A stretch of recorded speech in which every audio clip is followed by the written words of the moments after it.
by all account, a day when things are supposed to get stormy. Things are supposed to get murky.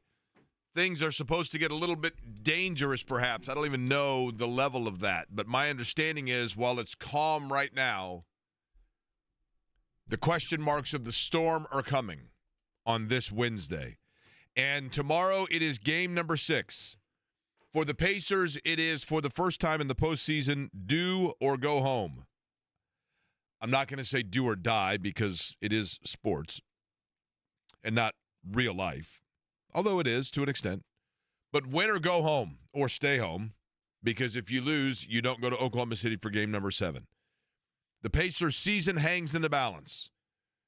The questions of the offseason, and how weird is it to think that we are 2 weeks from July and the Pacers are still playing, and that discussion carries into that. The draft is a week away, and the Pacers, we now know, won't even be making a first-round pick because they have sent that off, and we don't even talk about the draft because we're focused on the now. This is the first time this late in a year, in 25 years, that we're talking about the now and not the future.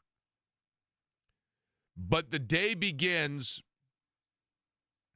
with something troublesome. The day begins with the linger of, I'm not going to say bad news, but just what you don't want to experience. The day for our show today begins with news that probably a lot of people here don't want to hear. And that is, Eddie, the reality that somebody in the kitchen here at our building just heated up broccoli in the microwave. Really? Now, if you step outside, who does that? Who at a workplace uses the microwave to warm up either fish or broccoli? That's literally like the two. Other than burning popcorn, those are the two biggest violations in a workplace, are they not? I don't know what warming up broccoli smells like, Jake. Do you not eat broccoli? No, I don't eat trees. Okay. Well, remember that next time you go to Seattle. Listen, just step outside and you'll know exactly what I'm talking about, okay? You'll know exactly what I'm talking about. As soon as I walked in, I'm like, okay, what are we doing here? I got nothing against broccoli. I'm not George Herbert Walker Bush. I'm not anti-broccoli, but come on. What are we doing here, right? Now, with that said, good afternoon to you. Jay Query along with Eddie Garrison. It is Query and Company here on 93.5 and 107.5 The Fan. And yes, it is a huge game tomorrow night. It is, to use the phrase from across town from another franchise, it is all chips in. Period. Because the Pacers have to win. And I'm going to confess something here. I don't want to be this way. I don't. And I'm trying really hard to not be this way. But I said from the beginning of these playoffs, certainly of these finals, that I'm going to be transparent. I'm not going to play a character. I'm not going to follow a script. I'm not going to play a role. I'm going to be transparent about my emotions, my feelings, my thoughts, everything regarding this playoff series and this playoff run. In my fandom, I have set aside my professionalism, my objectivity in the sake of my fandom. I made that executive decision because I'm 52 years old, and gosh darn it, that's how it's going to be. So, I don't want to say this, but I'm going to. I'm having to, fight really hard to have the same level of enthusiasm, excitement, and ramp up emotion about Game 6 that I had the last time the Pacers were playing at Gainbridge Fieldhouse. Because when they were up 2-1 with a chance to go up 3-1, I can't express. I don't know that I'll ever be able to totally verbalize the emotion within me, especially in that game where it looked like they were, in fact, going to punch their ticket and be up 3-1. And just how seismic a difference that was between that and being tied at 2-2 and going back to Oklahoma City. And they're only a game back. They're down 3-2. They're only a game back. It's not like they've got to win 3 straight. I mean, they're a game back. If they win tomorrow night, all bets are off. It's one game for an NBA title. And you think about the number of times that the Pacers over the course of an 82-game season have gone into games where you're like, yeah, they're not going to win that game. And they win. You're like, oh, my gosh, what a great win. Well, what a great win it would be if they actually went in and won Game 7 in Oklahoma City, right? And yet, even with that, I have like this, maybe it's just the nature of being a Pacer fan. And I mean that as no disrespect to this franchise at all. But they go to the finals in 2000. I mean, I could go all the way back to the mid-'90s, but they go to the finals in 2000, and what happens? But they got to go up against Shaq, like the most dominant player in NBA history, arguably, from a physical standpoint. They get to a situation where they're rocking and rolling and everything looks perfect, and then late in the year, right when you're starting to think that there's no way they're not going to be a contender for the title, they make a weird trade for Evan Turner. Or they go and they sign Andrew Bynum and everything like falls apart. Or they win 60 games in a year and you're thinking that everything's great, and then dare I mention, the brawl or the meltdown in Detroit where Artest misses the team flight. Or last year they get to the finals and Tyrese Haliburton then has a hamstring issue.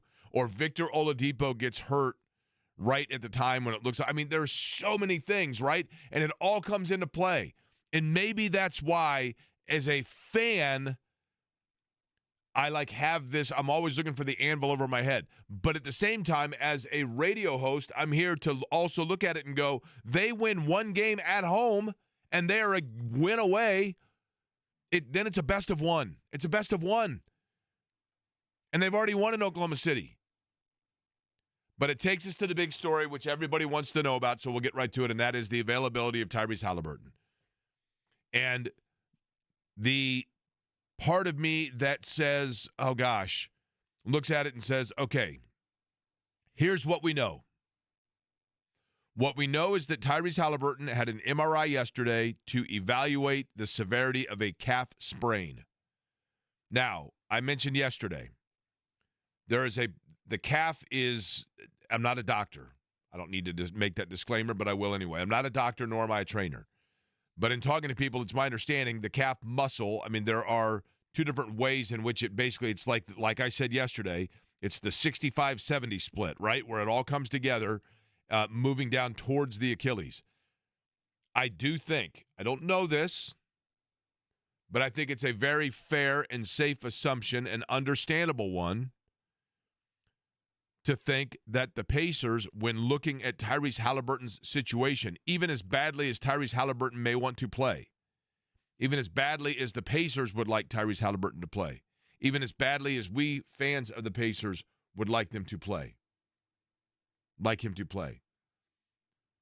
I think there is some assumption,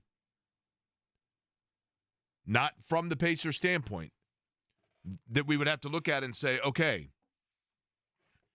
if it is deemed medically speaking that playing could lead to Tyrese Haliburton inadvertently compensating for a compromised calf by putting extra strain on a more susceptible than area like the Achilles, that could lead to a year-long injury as opposed to a 3-week injury. Granted, the worst possible 3 weeks you could ask. But do you have to then take that into consideration? Rick Carlisle this morning was on the Fan Morning Show. James Boyd and as well Kevin Bowen talked to him, and he gave an update on Tyrese Haliburton and the status in terms of where it stands right now. He is going to be carefully evaluated over the next 36 hours. Will likely be listed as questionable on the injury report. Probably will be a game-time decision for Game 6. How much, given his, I guess, the variety of leg ailments he's had this year, probably dating back to the Olympics, how much is that factoring in this decision? Maybe even the long term, when you consider a calf? I might have some PTSD in asking the question, but how much is that part of the conversation right now? Everything's on the table. Okay. Now, The fan in me hears that and thinks one thing, and the host in me thinks another. The host in me hears that and says, okay, we take Rick Carlisle for what he is saying there, and the fact that he is going, as of right now, they do not know that answer. They're going to wait and see. They're going to evaluate it. They're going to go over everything, and every scenario is possible. It's possible he is shut down. It's possible they figure out a way to tape him and let him go. It's possible that if they determine this cannot worsen, that you go with it. Everything's on the table, right? The fan in me hears that and thinks, yeah, I don't know if he's playing. Now, it's in Rick Carlisle's, and they may not know. One of two things is the case here. They know he's playing, one of three things. They know he's playing, and they don't want Oklahoma City to know that because they don't want them to have to game plan that way. They know he's not playing, and they don't want Oklahoma City to know that because they don't want them to have to game plan that way. Or they don't know. I would think that number 3 is the most likely. But, Eddie, I'm not going to lie to you. I'm leaning towards that sounds to me because if he was a go, you would think Carlisle would say, look, it's game 6, guys. You go with your guys. And Tyrese said he wants to play, and we have to. But then again, is it in your best interest to keep Oklahoma City at bay? It's unfortunate. It's disappointing. Not even if he plays, it is unfortunate and disappointing that this is how it happened, where it seems like your marquee player is not going to be 100%, even if he does play. And yes, it's the worst possible time. But at the same time, they are 2 wins away from a title, and you still go after it in the best interest of your franchise and what you can do to try to win. It is worth noting, Jake, that he was out there at practice today / right now, and there's some video from Kevin Bowen, Dustin DePirac, Scott Agnes. He's just moving around, and Rick Carlisle said during their conversation this morning it would be a very light day, probably more so like a shoot-around, considering where they're at in the series and just trying to keep things fresh for everybody. He was out there in his starting practice jersey, if that's any indication.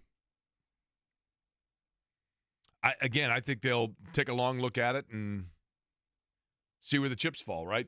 But we will discuss this a lot over the course of today. Will Carroll, as a matter of fact, is going to join us at 12:30. Will, of course, has made a living off of understanding, talking to, and explaining, probably that's best, explaining injuries, what exactly they mean, and then what they could mean in terms of complications from it. And I think that's another big aspect here and another big thing to consider. You know, this is a franchise that has not one but 2 players in the first week of the season, essentially, go down with a ruptured Achilles. And I'm not a doctor, but what I do know is this. We all know this. You get an injury in one area, and then you get complication because of the way that you are now moving differently or working in a compensatory fashion in another area, and one thing leads to another. And I don't think that Isaiah Jackson nor James Wiseman, when they had Achilles issues, they were not coming off of a calf issue. But we have seen where those things, one can translate into another. And that is something probably they have to keep in mind. Also, Pat Boylan going to join the show today because there's another topic to discuss. It is one that is close to Eddie Garrison. Last night, I was at my parents' house. It was now.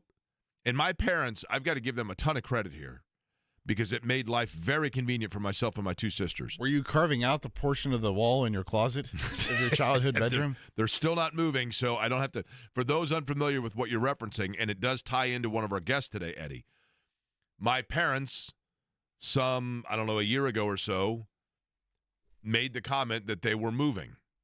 They live in the house that they have lived in since we moved there the summer before I started kindergarten.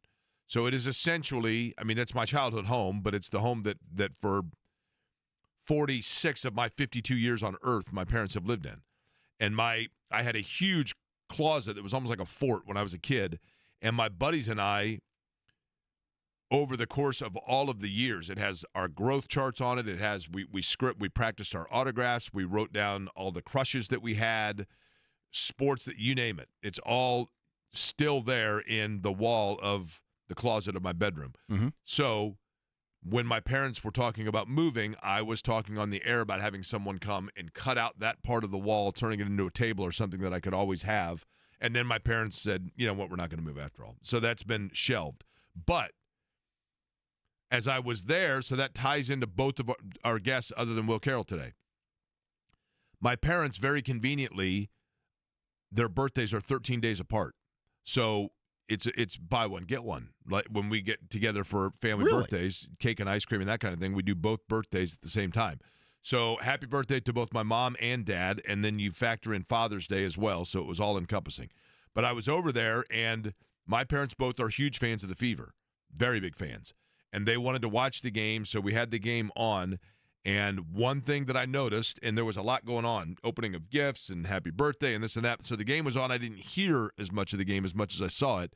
But, Eddie, it was chippy. It was chippy, and the Fever got a much-needed win, and that is exciting news for them because of where they now go as a team. Mm-hmm. I'll let you elaborate on that. But also, that was a game yesterday between Stephanie White's team, the Indiana Fever, and her former team in the Connecticut Sun. And best I could see, you had players pushing and chipping and jawing and flopping and the whole deal, and technicals and pushing and fighting and shoving and the whole deal. It was a bit of a chaotic scene at different periods. It was towards the end of the third quarter, so I don't think the fact that Stephanie White used to coach for the Connecticut Sun played any role into this at all, Jake, because they had already played once and there was nothing that really surfaced in that game in Connecticut. Yeah, I'm not saying it did. I'm just saying anecdotally, the team that she used to coach and the team that she coaches now. You know, anecdotally, I didn't think it had anything that had a problem into it. But it was J.C. Sheldon and Caitlin Clark have played each other for the last now 6 years. They were both in the Big Ten. Sheldon went to Ohio State. Caitlin Clark obviously went to Iowa. They spent 4 years in college at the same time, so they played each other twice a year for 4 years, and then they've played each other in the WNBA last year and this year. And then there was a I'm sure everyone has seen it by now because it's all over social media. J.C. Sheldon kind of makes a swipe and pokes Caitlin Clark in the eye, and she gets called for a foul, and then she runs up onto Caitlin for some unknown reason, and then bumps her, and Caitlin gets a shove out of that. Somehow Caitlin gets a technical, even though she didn't really, in my opinion, I didn't warrant a technical because she was only reacting to what J.C. Sheldon did to her.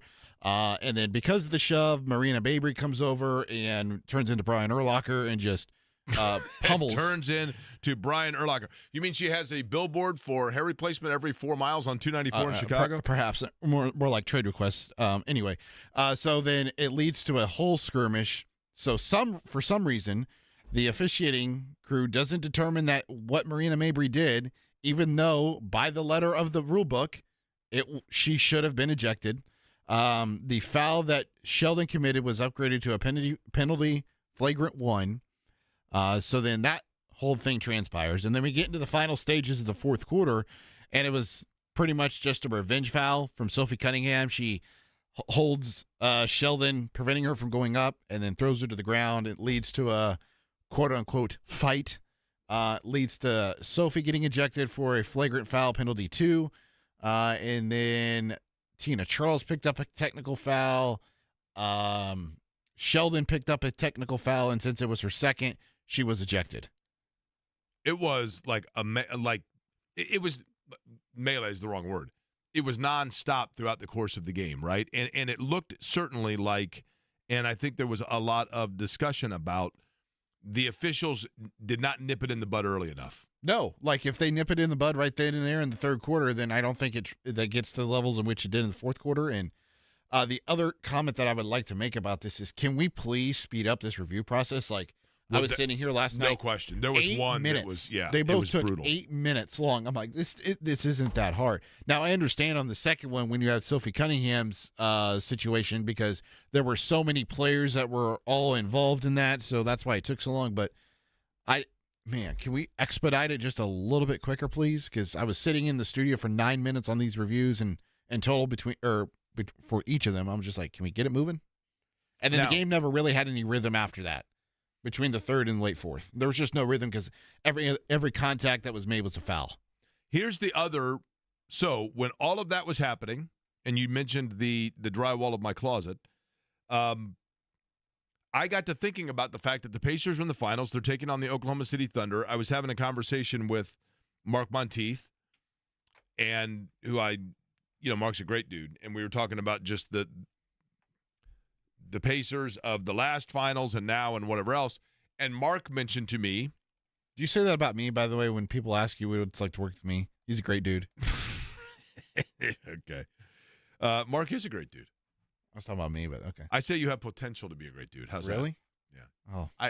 I'm like Okay. I'm like your hero, Mark Boyle, in the fact that I've got to know someone for 10 years before they can get that status, right? Okay. But so I'm talking with Monteith, and he mentioned that he had talked to a guy that had played for both franchises, the Pacers and the Thunder, albeit when they were the Seattle Sonics, but who had gone to Game 5 in Oklahoma City, Sam Perkins, the Big Smooth.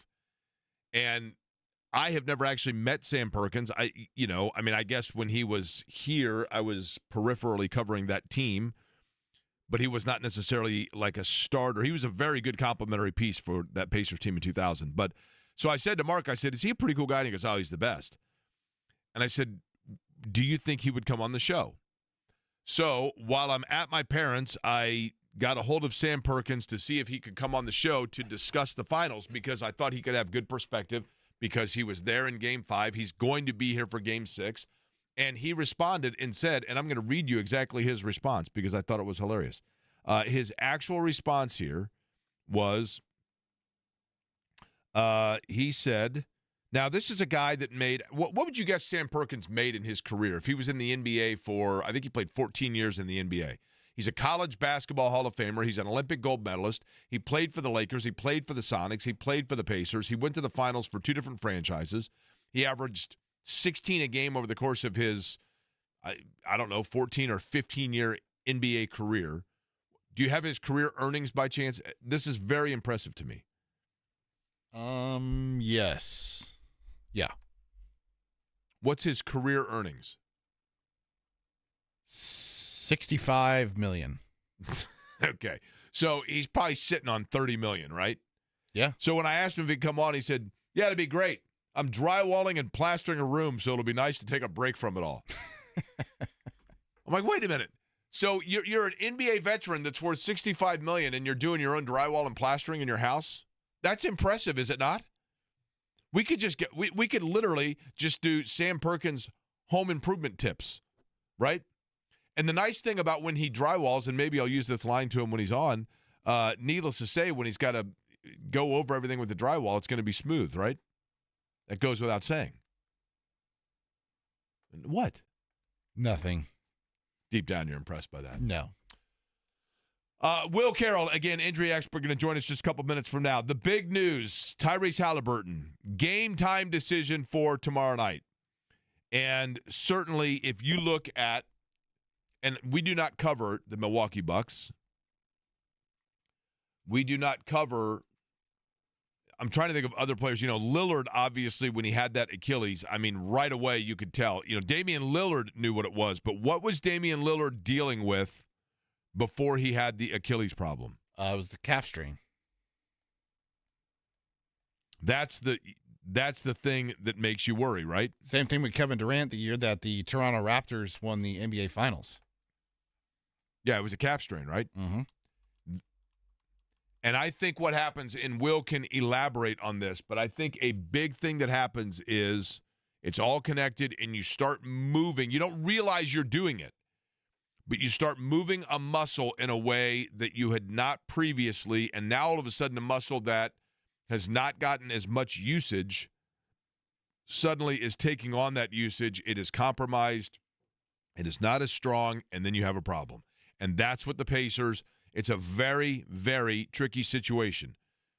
Do you risk the long term for the immediacy?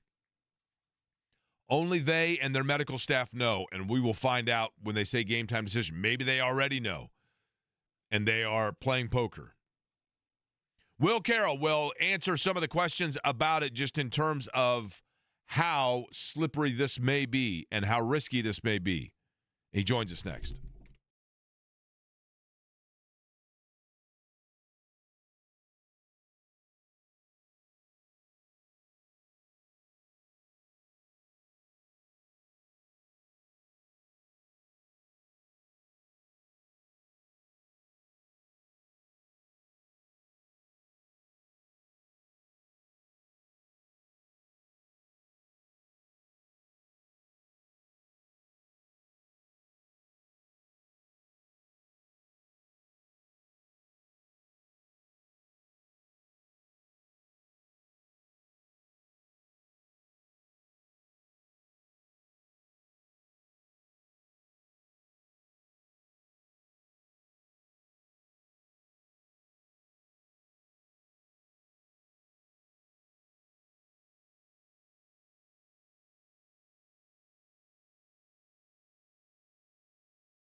Listen, Eddie Garrison's going to get tired of me asking to hear this audio, but I'm going to play it once again, and we're probably going to play it a lot today because I want to make sure that everybody does hear it, including our next guest, Will Carroll, who will join us shortly on the Rhinegeist Brewery guest line. But I want to replay the question that was asked to Rick Carlisle from the Fan Morning Show from Kevin Bowen and James Boyd during their conversation with the Pacers coach on this, the eve of game number 6, regarding the status of Tyrese Haliburton.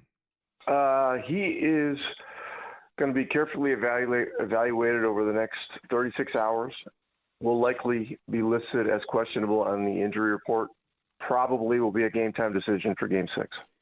How much, given his, I guess, the variety of leg ailments he's had this year, probably dating back to the Olympics, how much is that factoring in this decision?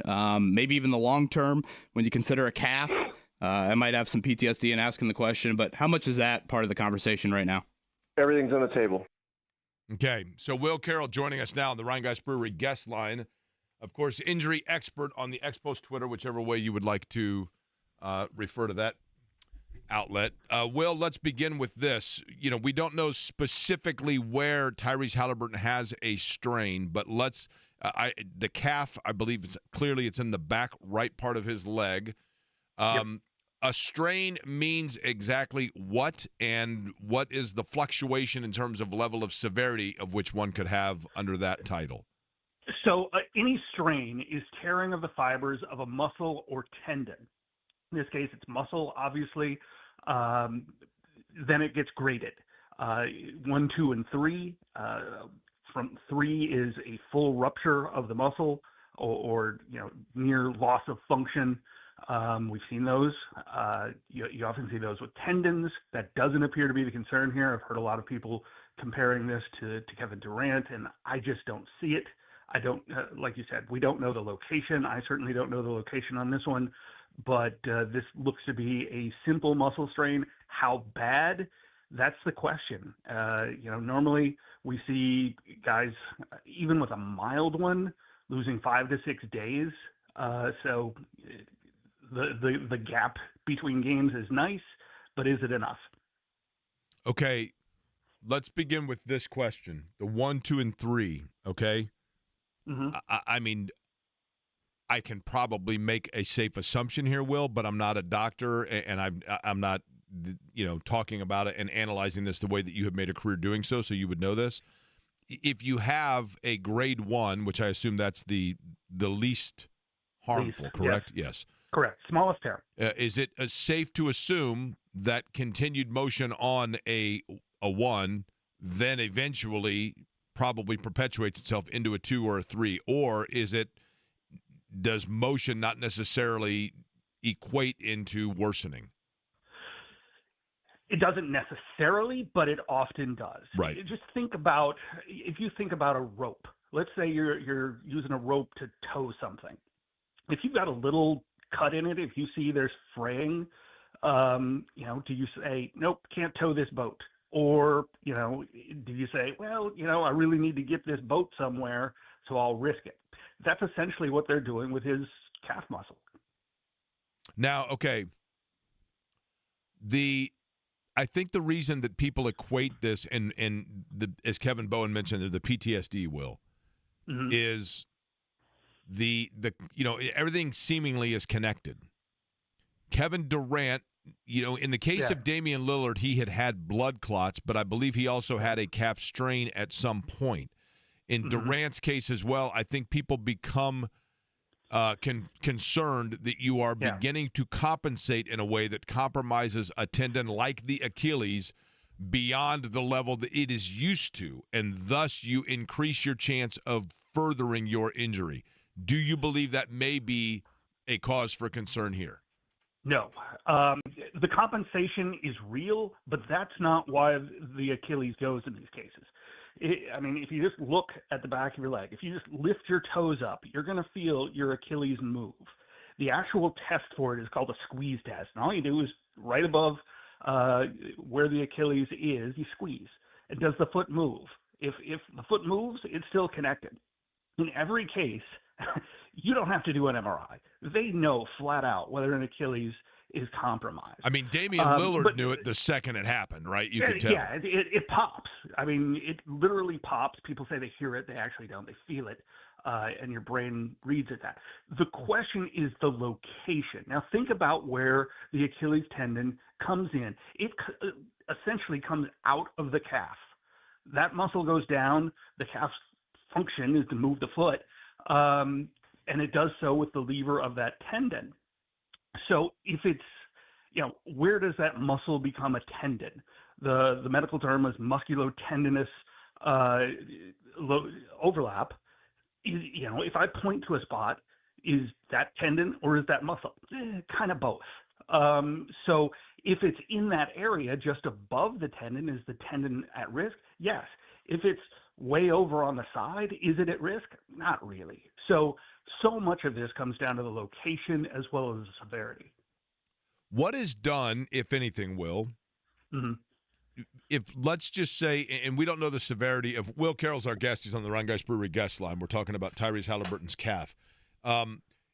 We don't know the severity of it just now, but whether it's 1 or 2, whatever it may be, is it becomes simply a pain threshold at that point? Is there a way that it can be wrapped and or even injected that would stave off worsening for a 2 to 3 hour period? Wrapped, no, not really. You've got to have the function. If you're taking away function, he's not going to be able to play as well. We saw this last year. Jamal Murray had a similar injury, played through it, and his numbers were pretty good. Even if you go back a little bit further, David West, I forget what year, I looked it up last night. David West had a calf strain and played through it and played pretty well. He's obviously a very different kind of player than Haliburton. So the injections, however, that's the question mark. It's not a pain thing, but can they get some healing in there? Yeah, the body's response to any sort of damage is always inflammation. If you've ever rolled your ankle in a pickup basketball game and then the next morning the thing's swollen up like a grapefruit, you know what this is like. So he's going to have some inflammation around there. Can they take that out and get him more function? Sometimes you do it, usually with knees, you're going to inject or put a needle in and extract that fluid, draining the knee, we usually hear it called. In other cases, there are a lot of things that we can use. PRP therapy, absolutely legal. There's some question about whether it's effective or not, but it doesn't hurt anybody. So a lot of people do it. You'll see stem cells go in there. With those, the problem is that normally you'd say, rest for a week. This will, speed the healing, but you're not going to be playing through it. They just don't have the time for the healing to really happen. When they say game time decision, is that because there is the possibility that Tyrese Haliburton's calf could improve in the next 2.5 days, or it's gamesmanship and it's better to keep Oklahoma City guessing? And I don't mean that as an indictment on them at all. What's that? No, which would be smart. No, I think they'll take every possible second, give him every chance to play he possibly can, and they're not going to say no until that last minute. If he goes out there in warm-ups and just says, I can't go, that's the decision. If he wants to limp out there like Willis Reed and be the savior, great. There's going to be some element of risk to this, whether it's in the center near the tendon or out to the side or up further in the muscle. There's still some element to risk. He may not have the function to play well or play long. He could do more damage to it. So they're going to have to assess that risk as well. So there's going to be a lot of things going on. I think one of the interesting things is there's so many analytics now, and they know exactly how he moved when it happened. So I think those kind of biomechanical insights with a great medical staff over there, I think that's going to give them every chance to do everything they can do to give Haliburton the best chance to play well, and play safely, though it's never going to be a zero risk. Okay, well, before we let you go, Will Carroll, our guest, Ryan Geist Brewery guest line, the injury to Anthony Richardson that led to his surgery, if you recall, he had, obviously it was in his throwing shoulder as a rookie. He had surgery. At that time, it was, hey, we're having this surgery because we're just going to nip this in the bud. He then no. His shoulder was destroyed. Okay, well, but if you recall, at the time, the explanation was we're going to do this, and it's going to be, and I'm paraphrasing here, but when we do this surgery, this is then going to, we believe, alleviate complication moving forward of this happening again. That's probably a better way of saying it. So anyway, he has soreness now. That is how common this far removed from that surgery, or would we be led to believe this is something that is in the same area but different? I think it's the same area but different.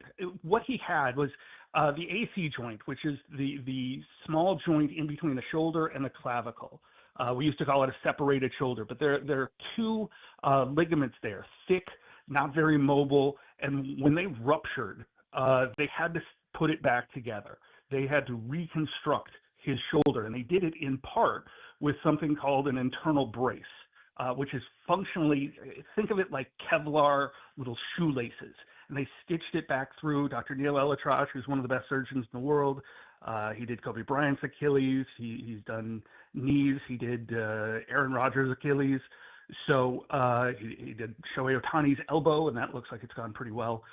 So when they put it back together, they put it back together stronger.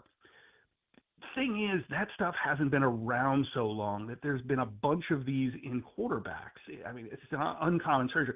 So we don't know. Is there soreness? Yeah, absolutely. Do we know why?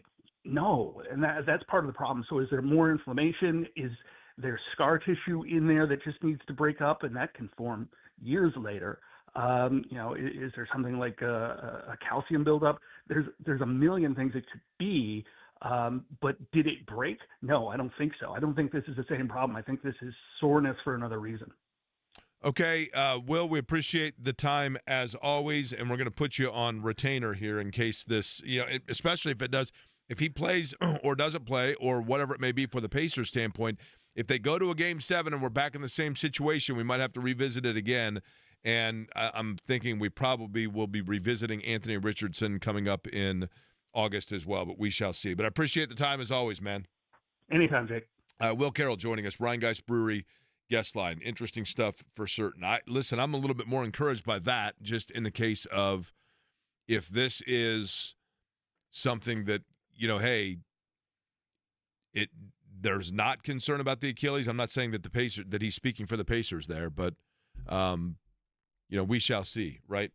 Sam Perkins, by the way, played for. Can we say, Eddie, if the Big Smooth played for the Sonics, can we say that he played for both franchises? No. Really? No. See, Oklahoma City does not. They don't not recognize the Sonics records? Yeah. They don't at all? I'd have to double check, but the fans don't associate the history. I get that. It's no different than the Baltimore Colts. I get a kick out of, when the Colts went to the AFC title game and Jim Irsay's like, Raymond Barry's going to come out and flip the coin, and everybody in Indy's like, who? What? But I'm curious, is Ray Allen listed in the Oklahoma City Thunder record books? Is Sam Perkins listed for, most three-pointers, et cetera, et cetera? Maybe we should just ask Sam Perkins that. Do you consider yourself an Oklahoma City Thunder? They do not recognize this. Oklahoma City does not recognize any statistics or records that the Seattle Supersonics players had yet. I mean, I get that, and I'm sure that is because when Clay Bennett moved the franchise, and he's a native of Oklahoma, there probably was some sort of I'm going to guess this, in order to get out of whatever lease he had with Key Arena or whatever. I'll bet he agreed to do that so that if Seattle gets an expansion team or a relocated team, they can then resume as the Sonics, right? That would be my guess. I mean, a la the Cleveland Browns, right? That's what the Cleveland Browns did with the Ravens. I thought the anticipation and expectation always was that a basketball team would go back to Seattle. Oh, I think that's widely speculated, yes. Now, whether or not that's an expansion or what three franchises would you say would be most think about this. In 2 years from now, if Seattle has the Sonics and you're out there at some Kraken game and you're eating your gummies and you go and you buy a Sonics hat and it's not an expansion team but rather a moved franchise, what are the three most likely franchises that are now the Seattle Sonics? Think about that and tell me on the other side.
Okay, so Eddie, when you think about a franchise in Seattle and Vegas for sure, the two that I think Vegas would get expansion.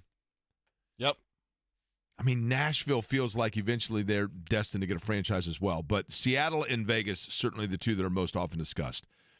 Vegas, let's say, is expansion. If there's a team, I have no idea this would happen, but if there was a team that could end up in Seattle, and open disclaimer,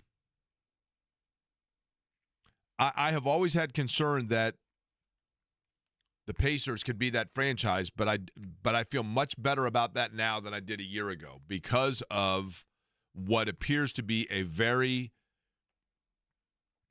passionate commitment from the Simon family, not just from Herb Simon down now to Steve Simon, but also the fact that Herb Simon got an additional investor to buy, I think it was 24 or 25% of the franchise. Stephen Rails. Who also, and he is committed, or he has connection to Indiana, and my understanding is has first right if there was ever a buyout, he would get the first right to become the majority owner, and I think he also would have that best interest. So taking Indiana out of that equation, thankfully, in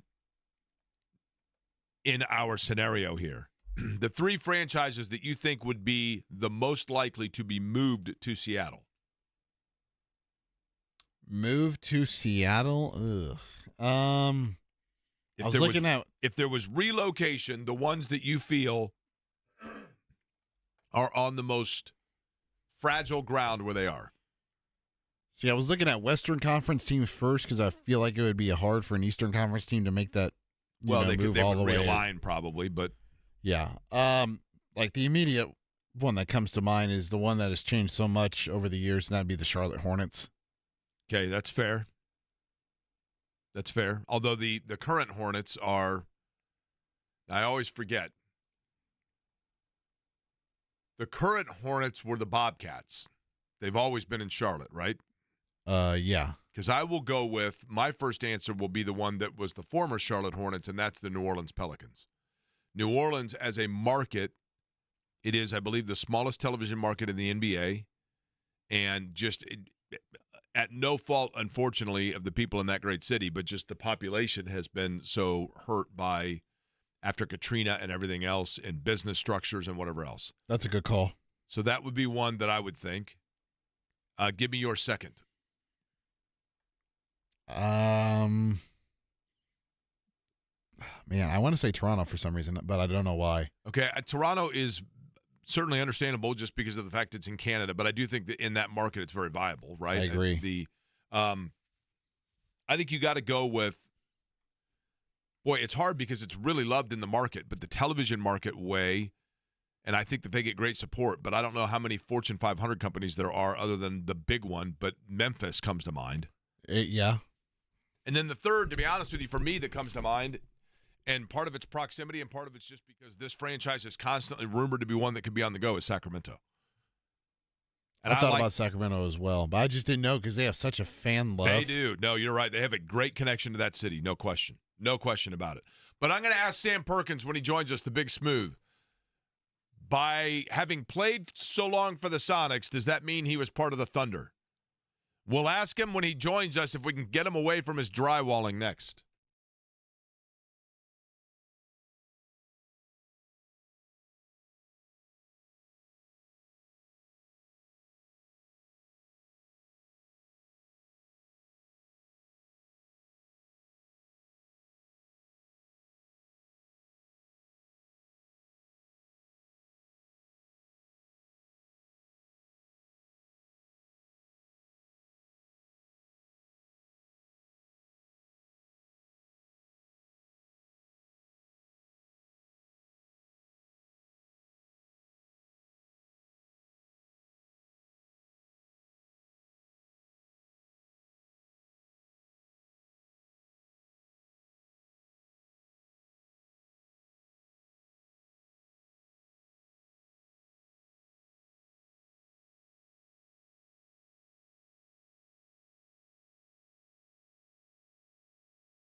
In fact, the Big Smooth was a smooth operator. I can still see him hitting a corner three for that Pacers run that led them to the 2000 NBA Finals. And the Pacers, the last stop in the career of Sam Perkins that began with Dallas, obviously played in the finals with the Lakers, then against the Lakers, and in between the Seattle Supersonics. He joins us now on the Rhinegeist Brewery guest line, the Big Smooth, Sam Perkins. Sam, how are you?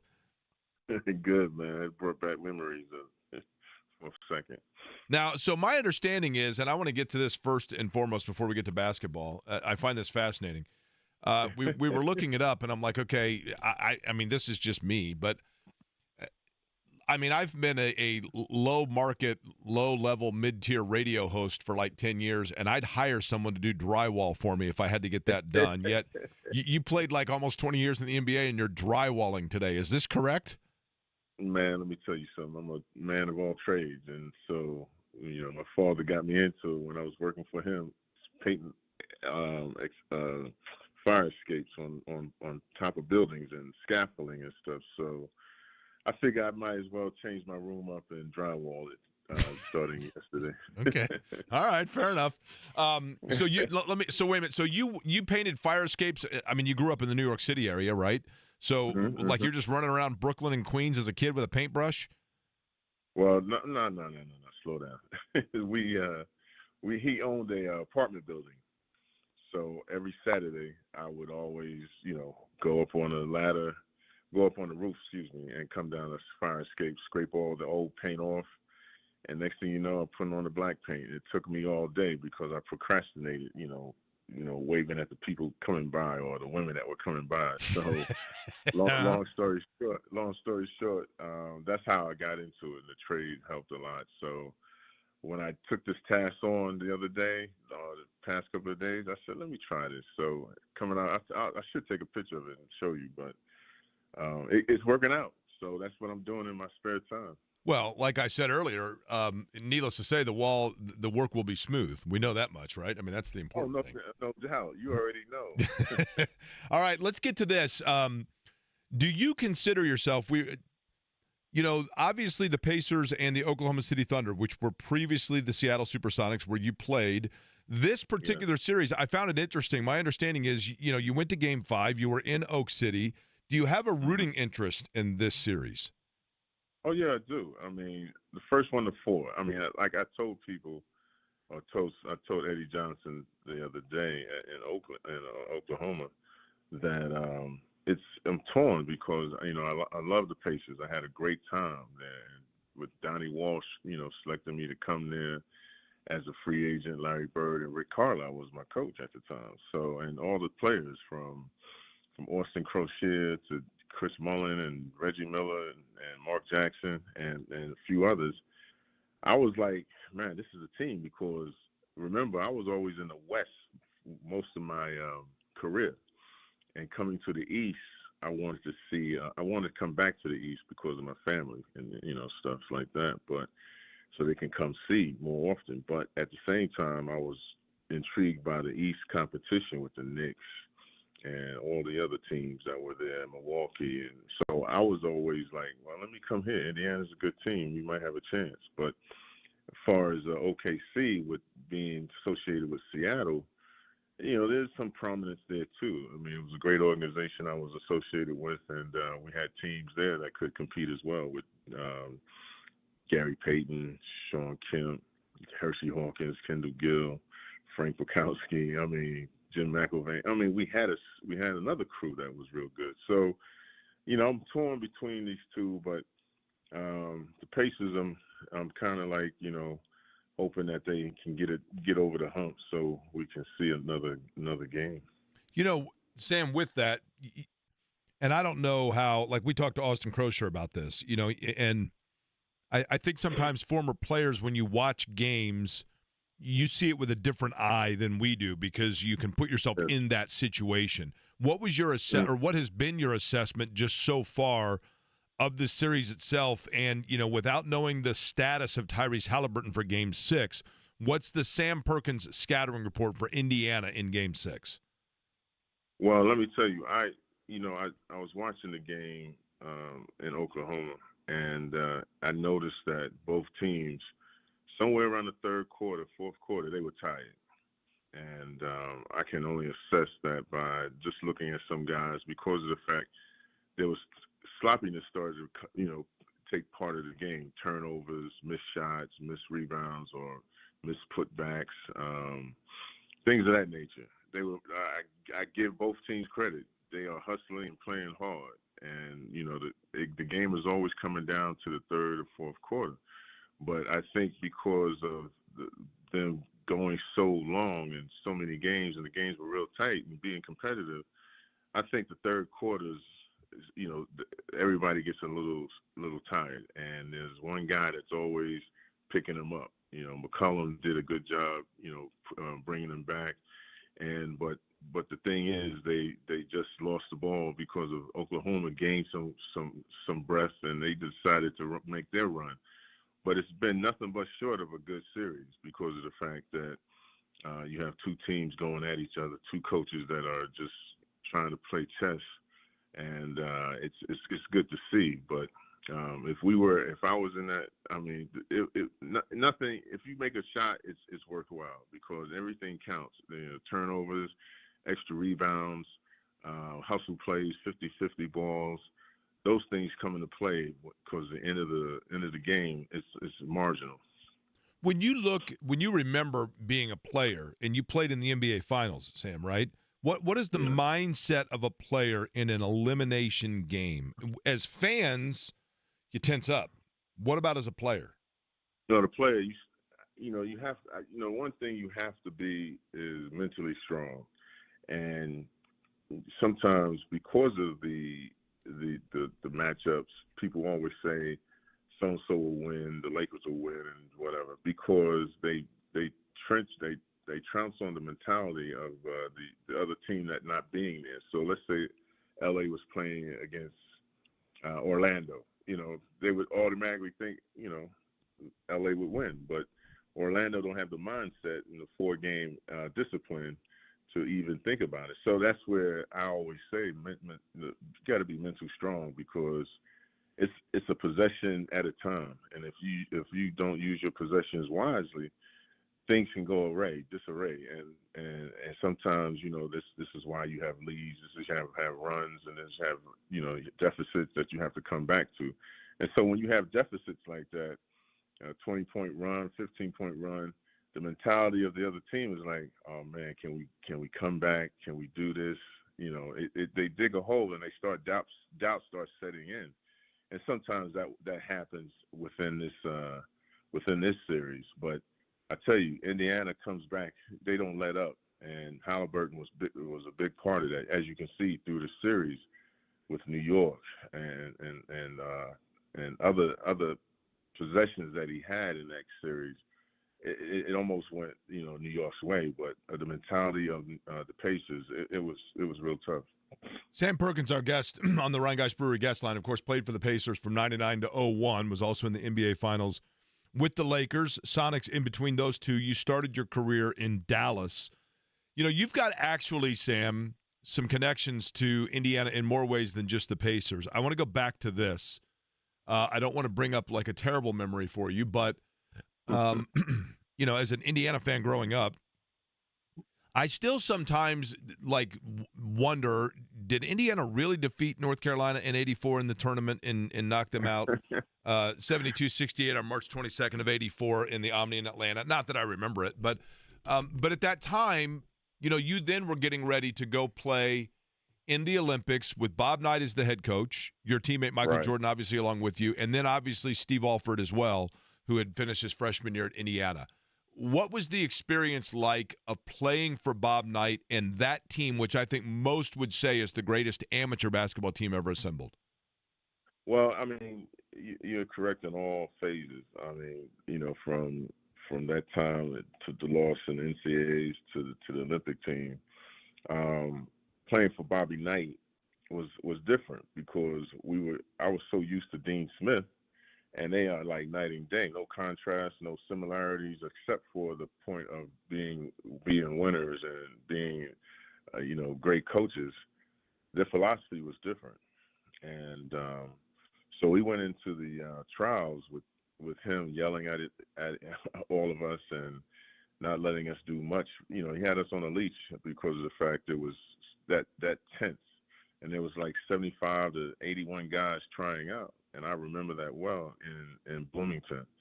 And so with all that said, we had to compete, and the cuts were coming strong. And I remember we all kind of started when Charles Barkley was the first name to be cut. So we didn't know what was going to go on, to tell you the truth, because Barkley was him, Barkley. But playing with Alfred, which I know well, which I like, and playing with Bobby Knight was night and day. I gained a lot of respect for him because he was very stern in his own way, and you know him. He had phases of his philosophy, and he talks to us in a crazy way, or authoritative way, to the point where we were like, man, we can't say nothing to this man. We didn't know what to joke with him or not. So, but I think we learned the lesson, and that got us ready for what we were about to face in the Olympics. You know, during that phase, like so Barkley, you know, you had big names, right? I mean, Barkley and Malone, and you know, some of those guys maybe became bigger names than they were in the moment. But Stockton was an alternate. Chuck Person was an alternate. Barkley was cut, and you're getting guys like Jeff Turner and Joe Klein and John Koncak and Leon Wood that served really, really well the roles that Bob Knight wanted for them, but maybe were not the household names at that time. Did you, as a player, were you aware of Knight's ability to put the pieces of the puzzle together, or were you confused by some of those that were making the roster? Well, I couldn't even second thought whoever they were choosing. All I know is that those people that you named, they were on the board. They were some of the coaches, John Concat, Turner. They all had I think it was Dave Bliss. I can't remember, but yeah, C.M. Newton also. C.M. Newton, I think, was at Vanderbilt, and Jeff Turner would have had him, right? Yes. So with that said, they were all on the board and they were all coaches, so they picked their own. And I think that 84 year, because Michael and I came from North Carolina, we were not a shoo-in of no way, but we had to work our way on. But all after that, you know, like you said, Leon, Alvin Robinson, Klein, and Turner, these guys, I think they prepared to say that we had everything covered, every position covered. We had a center, we had height, we had speed, we had creativity, we had Wayman Tisdale. And so we had a lot of guys that could do a lot of things and play different positions. We could have went small, or we could have went big, but I really think that they really covered everything was going to be thrown, whatever it was going to be thrown at us from all the other teams. Do you still feel, Sam Perkins, a bond? I mean, it's interesting because, you know, yourself, certainly Michael Jordan, Patrick Ewing, Chris Mullin, you guys went on to great careers that far eclipsed perhaps that moment of being the last minute of your amateurism in terms of the Olympics. But do you still feel any sort of bond or connection with the members of that 84 team? Oh yeah. I do. I take it to heart because I wanted to make it, and a coach came to me and said, if you don't pick it up, you may get cut. So I took those words, hard. I thought I was playing well, or whatever I was trying to do, making an effect or some difference. But that team, even though we were amateurs, that team doesn't get mentioned a lot. I don't understand why, and I understand the fact that we got the Dream Team, the Olympic teams, and all those things. But that was a team that was put together. I think that was one of the last amateur teams, status teams, that was capable of just winning everything. We played well against the NBA players in exhibition.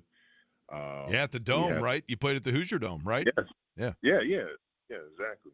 And so with all that, I thought that team, the memories that we had with Michael and Leon and Alvin Robinson, Vern Fleming, and Wayman, and I want to say Chris Mullen, but Yeah, Mullen was there. Yeah. Now, yeah. that did Knight ever lighten up? I mean, honestly, like you guys were so dominant, and I think it was Spain that you beat in the gold medal game resoundingly. It was in Los Angeles. But did Bob Knight ever show like a human side, or was he literally warpath coach from start to finish? I tried to see him smile. I have never saw him smile in the whole time that we were actually together. In practice, he was stern. You blew the whistle, you already knew what you was going to do, come to the free throw line and pop a jumper. But everything else, I never seen him joke. I never seen him joke or go crazy, laugh with us and do anything. So we knew what we had, and so we had to make our own fun, and we did. I mean, that was a tight unit, and I seen a couple of guys. I see Jeff Turner, he's doing well with the Magic, and I see a couple other guys. Leon, of course, he's running up and down. He's about to he should retire. He can't keep up with these young guys. Yeah, he's anymore. an official now, right? Yeah. And Michael every now and then. So with all that said, my best friend passed away, Wayman Tisdale. So I see a lot of guys during the conferences of the Legends conferences in Vegas. I didn't realize, Sam, that you were close with, aside from basketball, with the former Pacer Wayman Tisdale, who, when that 85 draft, when he came here, man, he had a smile that was larger than life. He was a fabulous musician. He was an unbelievable offensive player. I think he played defense a couple of times. But but what kind of guy was Wayman, and when did your guys' friendship really bond? Okay, so there's a story behind that. We were and I was just telling the truth as a player at North Carolina.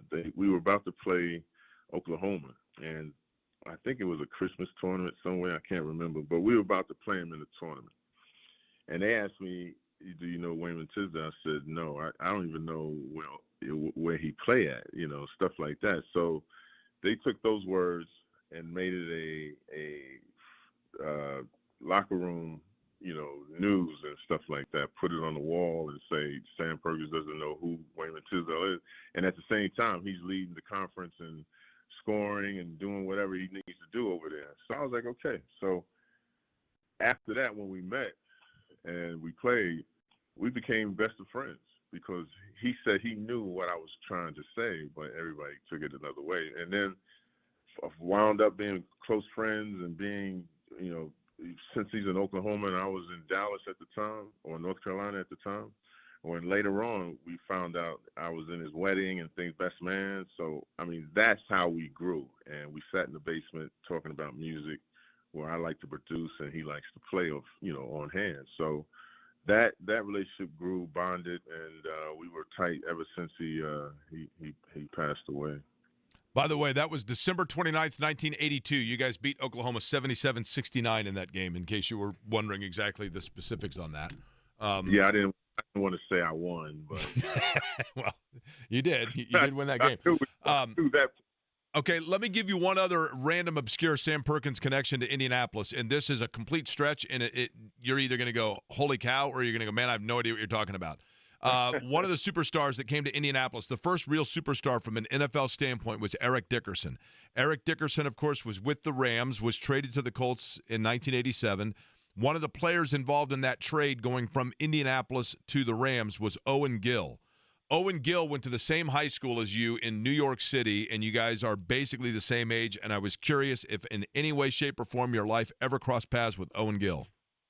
It's almost crossed paths because I knew who he was, but we never really got to know each other. And I know who you're talking about too. And unfortunately, we never really became friends or anything like that. But I know who you were speaking of, and I was like, I'm glad there was somebody else because all the attention was, now on somebody else. Because if you go to a school one time and everything is all about you, you'd be like, oh man. So now that happened, I know the young man, and it was like we just never crossed paths, like you said. Growing up in New York City, Sam, And obviously there's a lot of connection between North Carolina, New York City, and the Pacers. I mean, everything from Larry Brown to, Donnie Walsh, who you mentioned, and then Donnie bringing in Indiana basketball royalty with Larry Bird, who you played for.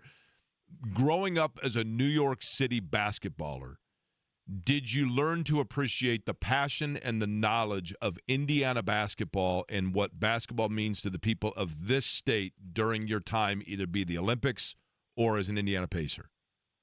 Well, the passion is almost the same, because when you're growing up in New York, all you have is playgrounds, and the playgrounds, unlike today, were full. And I used to run out to the playgrounds to watch some of these guys, and I wasn't brave enough to go out there yet, but I was practicing all the time. And so in New York, you do your chores on Saturday, and you spend your whole life in a playground watching these guys go to 11. They curse because they got a foul, and there's no foul occurred. They argue for 20 minutes to give up the ball, and it was the craziest thing I ever seen. When my first time going to see like Connie Hawkins and Stan Worthen and all these guys that I got to know. And that said, that same passion, that same experience with Indiana, I mean, they think that, it's Friday Night Lights in Indiana. So one of the things that I've learned that Larry Bird is definitely a serious ball player, because everybody knew him. And so you play that amount of games and you play all the time, you get so comfortable playing the game. And when you put it on display, it was a beauty. It was a art. It was like a what do they call it? Canvas of playing basketball. And so when you see these guys like Larry Bird, Darnell Hillman, and McGinnis, and all these people, they put everything into the game. And that's the passion that's not here in the playgrounds today. I don't know what happened, but you got AAU now, so it's a whole. At times change, generations change. So but the players kind of now have the lead attitude of being a superstar before they even proven. So, but you're right. Indiana, New York, similarities in passion and the way they play. It was just you wanted to be out there all the time, and that's what I wanted to do all the time. Do you call Jordan Michael or Mike? I call him Michael. And are you guys? You're so linked, right? The North Carolina Sports Illustrated cover, all of that, right? Perkins and Jordan at 84 and all that. But are you still tight? Yeah, we see. Well, when you say tight, we're cool with each other, but he's on a different plateau. I can't get up there because there's mounds of steps and elevators that you have to go fire through. Fire escapes, and you can paint them, right? Paint them along the way, right? So with all that, he's always somewhere, and I called him a couple of times to get him to the brunch. And I finally got him to the brunch because he never shows.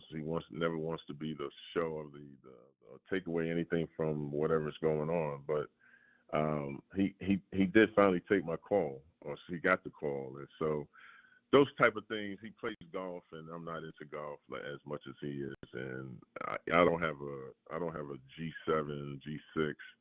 I just got these 2 feet that gets me from point A to B, and we make a living at that. But yeah, we had a good time in Carolina. I mean, Carolina was special. The teams were special. Worthy, Al Wood, Jimmy Black, Doherty, Kenny Smith, so many other guys that we all kind of stay connected to. Because we have reunions every 25 years, 10 years, or something like that. A national title in 1982 for Sam Perkins and Michael Jordan, of course, in North Carolina, and the Pacers trying to get an NBA title, including for all of those who not only played for the franchise, but as Sam did, worked for the franchise as well in his post-playing career. Sam, I assume you'll have some pride if the Pacers get this done. 2 games left, going to be They're going to need that G7 probably as opposed to on their own 2 feet, but we shall see what happens. And you're living in Dallas, correct? Correct. Okay, and coming in for game number 6, I certainly hope you enjoy it, and I hope you're able to feel some pride if the Pacers are able to get this done. Oh yeah, I mean I'm gonna be around, some guys that I really enjoy playing with. The brothers, Davis brothers, Mark, Reggie, all of them. I mean, Travis. So it was a different experience for me. So I'm gonna enjoy it as long as I can. We'll let you get back to the drywall. Make sure everything's smooth, all right? I'm going to lunch right now. Okay. Get a smoothie then. Get a smoothie for lunch. It only works, right? Sam, I appreciate the time, man. Safe travels to Indianapolis, all right? Okay, thank you. All right, Sam Perkins joining us on the Rhinegeist Brewery guest line. One of the all-time greats, certainly. College basketball Hall of Famer, long career. And listen, those corner threes, it took a while sometimes for that shot to get off, but he was a heck of a shooter in finishing his career here in Indiana. Things got chippy last night, by the way, at the Fieldhouse. We'll get back into that, and we'll let you hear again what Rick Carlisle had to say about Tyrese Haliburton on the other side.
for his time today. First time I've talked to him. Nice guy, for sure. You know what I realized during that conversation, Jake? Two things, really. Number one, you missed your opportunity to bring up the fact that you will eventually need his work with some drywalling. Yeah, I did. Number two, is it me or was it me? But when I was listening to that, sometimes I thought you were talking to Michael Grady. I could see that. They have although he has more of a New York accent, for sure, right? Right. But a very similar demeanor and Cadence, really. Cadence, yes.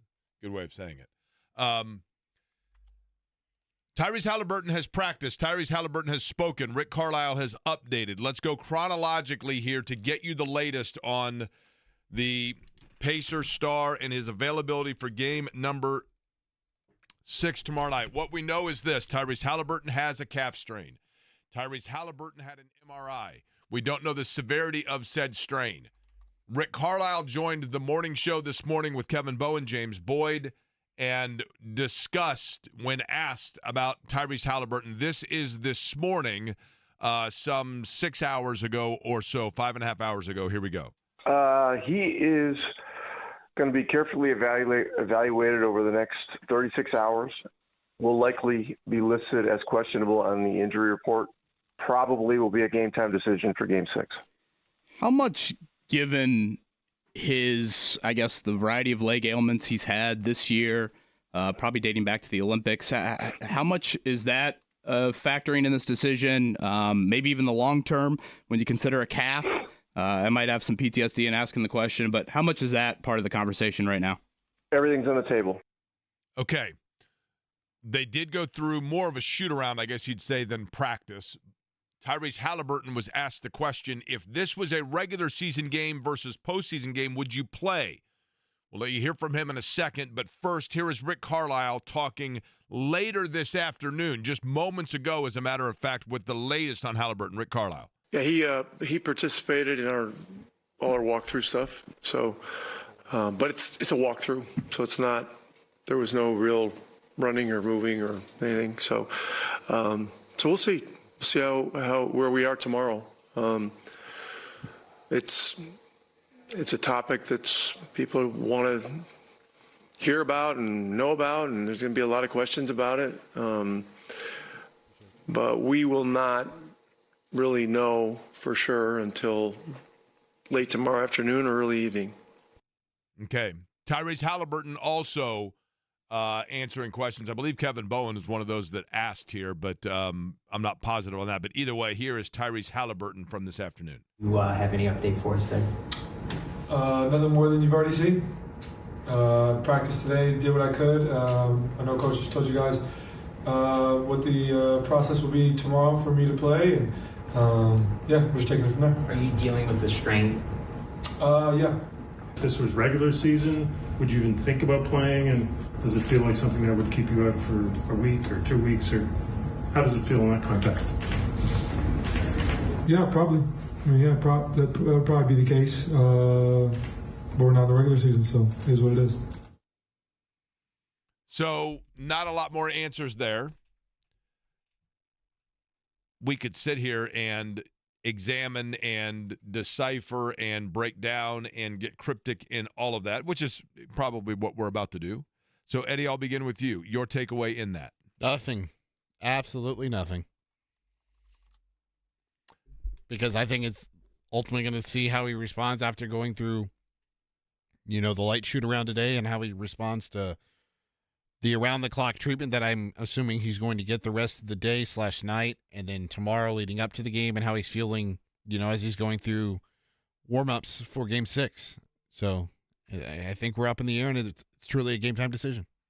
I think, and I totally understand this. I mean, I have no problem with this. I think part of this is gamesmanship. It's in the – look, if you're the Pacers, you're any team, and you are getting ready to play in a Game 6 of the NBA Finals with your back against the wall now, knowing that you have to win or it's done. And what's funny is there is an element of truth to this fact.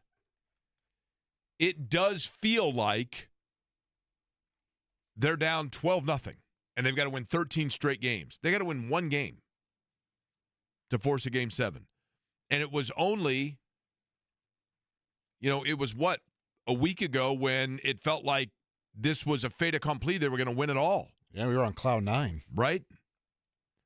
That's how quickly, that's the challenge of these games and these series and whatever else. And as athletes, not getting too caught up in that. But especially now, when the Pacers were up 2-1, and they're coming back to Cambridge 48 hours later, and at the end of Game 3, Oklahoma City was grabbing onto the bottom of their shorts and breathing heavy. Everything felt advantage Indiana. It was a quick turnaround. Oklahoma City was going to wear down. The Pacers' depth was wearing out yet another opponent. Oklahoma City wasn't shooting the three well. They had a game from Gilgeous-Alexander where they had 38 and they still lost. The Pacers had already won in Oklahoma City. All they had to do was hold serve at home. Every advantage was going the way of the Pacers. And then they had a 3-minute and 50-second meltdown. Benedict Mathurin vapor locked somehow, who had been a hero in Game 3.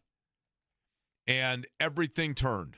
And you go back to Oklahoma City, and Haliburton goes 0 and McConnell plays hero for a bit, and you get it down to 2, and it looks like maybe they're going to be able to sneak in and do their thing. And still, even with all of that, it feels like they are holding on for dear life by the fingertips. Yet, it's one game. They've got to win 2 games to win it all. Mm-hmm. And you are in that circumstance looking for and taking advantage of any strategy or any advantage you can get. And one of those advantages is the unknown. You have the unknown. It's entirely possible the Pacers don't know whether Haliburton's going to play. It's also entirely possible they absolutely know whether or not he is going to play. But yet, you are looking for any advantage you can get, and the unknown is an advantage. You got to take any break you can get. You've got to keep Oklahoma City guessing in any way that you can. You've got to take advantage of everything, and I'm not saying it's fair. I'm not saying it's fun for fans. But the reality is you have a situation now that is under great scrutiny, and Oklahoma City is scrutinizing that as much as anybody.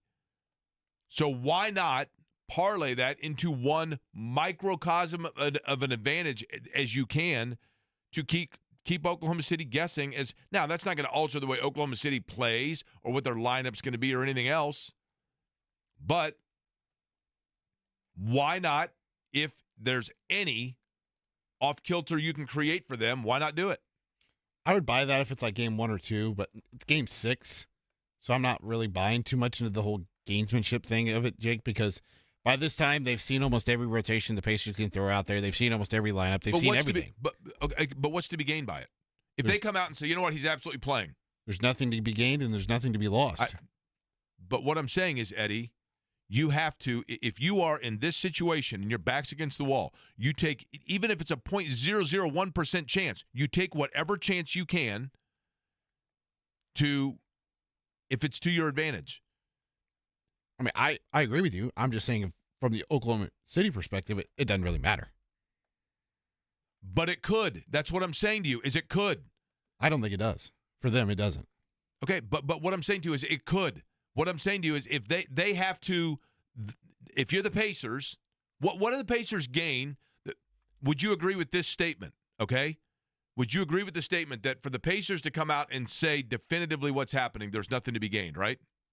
Yeah, I'm saying from the Pacers' perspective, I'm with you. Okay, and what I'm saying to you is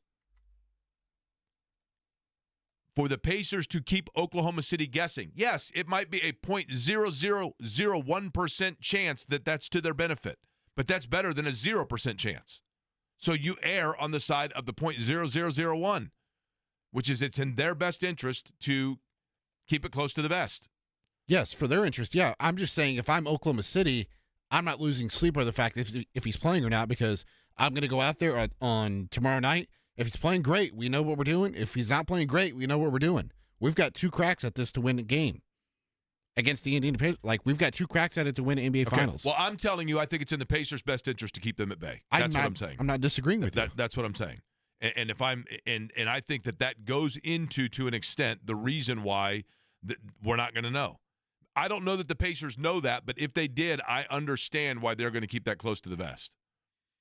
Things did get chippy last night at the Fieldhouse. Pat Boylan joins us coming up 2 o'clock hour, and we'll get into that. We'll have Eddie explain as well why there was a lot of critique, I'll say it that way, of the officiating last night in the Fever game. We'll explain next.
This from Matt.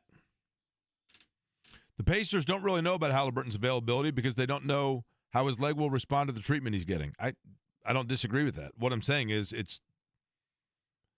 while we as media or fans would love to know the exact reality, there's nothing to be gained by the Pacers of saying definitively what, even if they knew, it's not in their best interest to say, you know what, he got a shot and everything's good, he's good to go.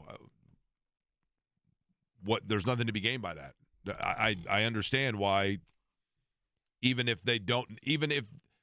I don't disagree that they don't know the answer just yet. What I'm saying is there's a reason why they're like, we'll let you know right before the game starts. Not just because they don't know. I mean, they will have I've got a feeling they've got a pretty good idea.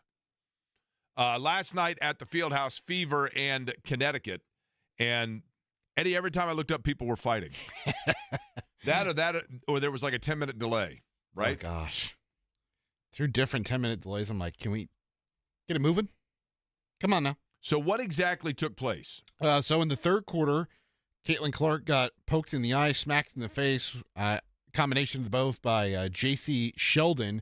Those two have a little bit of history. They crossed paths a handful of times, probably 2 handfuls of times, because Sheldon was at Ohio State during the same years as which Caitlin Clark was at Iowa, so they've had some history there. They played against each other last year in the W, and so there's a little bit of bad blood between the two, to say the least. So that happens. They had a little bit of a spillover earlier in the game already, in like the first half, where they got into a little bit of like a debate, and Clark gives her a mini shove, and then the late third quarter, she swipes down and hits Caitlin in the face, and then she gets into the area of Caitlin, and Caitlin's like, "What are you doing? Like, you just smacked me in the face. Why are you all up in my business?" And then bumps into Caitlin Clark. All up in my business, he said. Then, and bumps into Caitlin Clark, and she pushes back at Sheldon, and then Clark gets a technical from that. Tina Charles comes in and starts, quote-unquote, taunting Caitlin by waving her finger like Dikembe Mutombo, and then Marina Mabry takes exception to Caitlin shoving Sheldon, and just Brian Urlacher's Caitlin Clark, just full-on shoulder right into her, knocks her over. Marina Mabry gets booed, and by the letter of the rule book, she should have been ejected for what she did, because Caitlin Clark was defenseless. Caitlin Clark had her back to Marina Mabry, and she comes in and just levels her. Instead, she gets a technical foul, and then later in the fourth quarter, there's like 41 seconds left. Fast break, Sheldon vs. Cunningham, and Cunningham, Sophie just wraps her up and then throws her to the ground, and next thing you know, it's like a UFC MMA fight. No punches were thrown, but just a lot of hollering, hooting and hollering going on, and leads to Sophie being ejected for a flagrant 2 foul, and her jerseys are now sold out if you try to buy any from the Fever team store right now online. And Tina Charles got a technical foul, and J.C. Sheldon got a technical foul. I think both technically were ejected because it was deemed a technical foul for fighting, which warrants an automatic ejection. So we'll wait and see if there's any more coming out of this from the WNBA, if they offer any game suspensions. Can I offer it's going to sound like a hot take. Okay. I'm curious. This is one of those text message surveys I'm going to do, okay? Okay. So I need people to give me their answer at 317-523-9288, okay? Yep. 317-523-9288, which is my cell. I want people to text me on this. And they simply have to text yes, meaning they agree, or no, meaning they disagree. Because I literally don't know the answer to this. I'm legitimately trying to get the pulse of the people of Indianapolis, the sports fans of Indianapolis. Caitlin Clark is the best women's basketball player on the planet. That is indisputable. She is fabulous for this market. That is indisputable. She is going to be, and she is right now, the most famous professional athlete in Indianapolis. I think that's also indisputable. Tyrese Haliburton would be giving her a close run, but I think Caitlin Clark is the bigger name here in Indianapolis. But if she did not play for the Fever, is it unfair of me to say that you might see her as kind of an instigator, and I'm not going to say a flopper, but very overly dramatic with, at times, poor body language in a basketball game. Yeah, I mean, I would agree with you there. I think you would label Caitlin, if she was in the NBA, as a fake tough guy.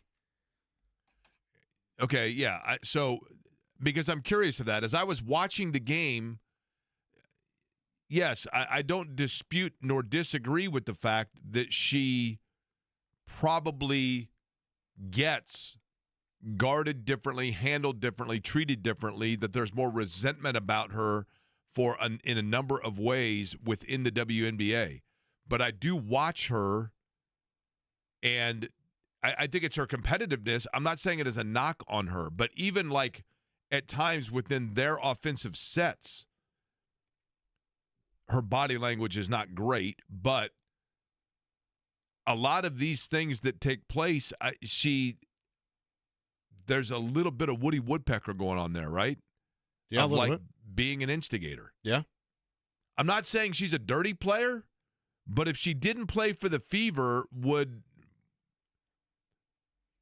people around here be like, my goodness, you know what I mean? And listen, I want her on my team 5 days a week during the week and 8 days a week during the full week, if you can count the weekends. I mean, no question, right? So I'm not saying it as a knock on her in any way, shape, or form. But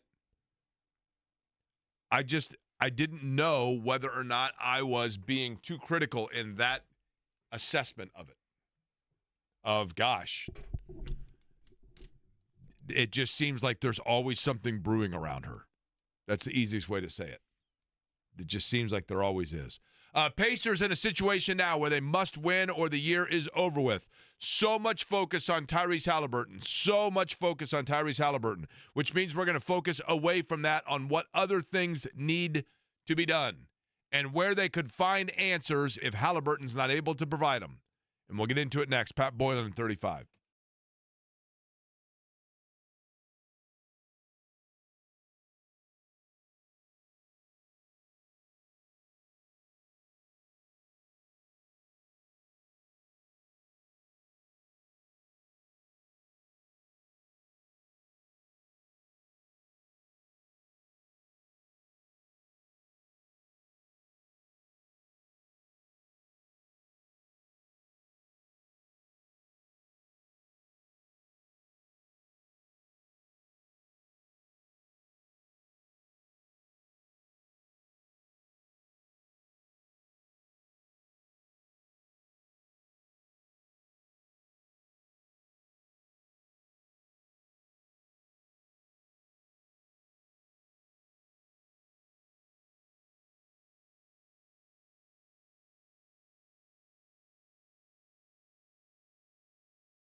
Apologies, I erred. I said Pat Boylan 2:30. It is actually right now top of the hour.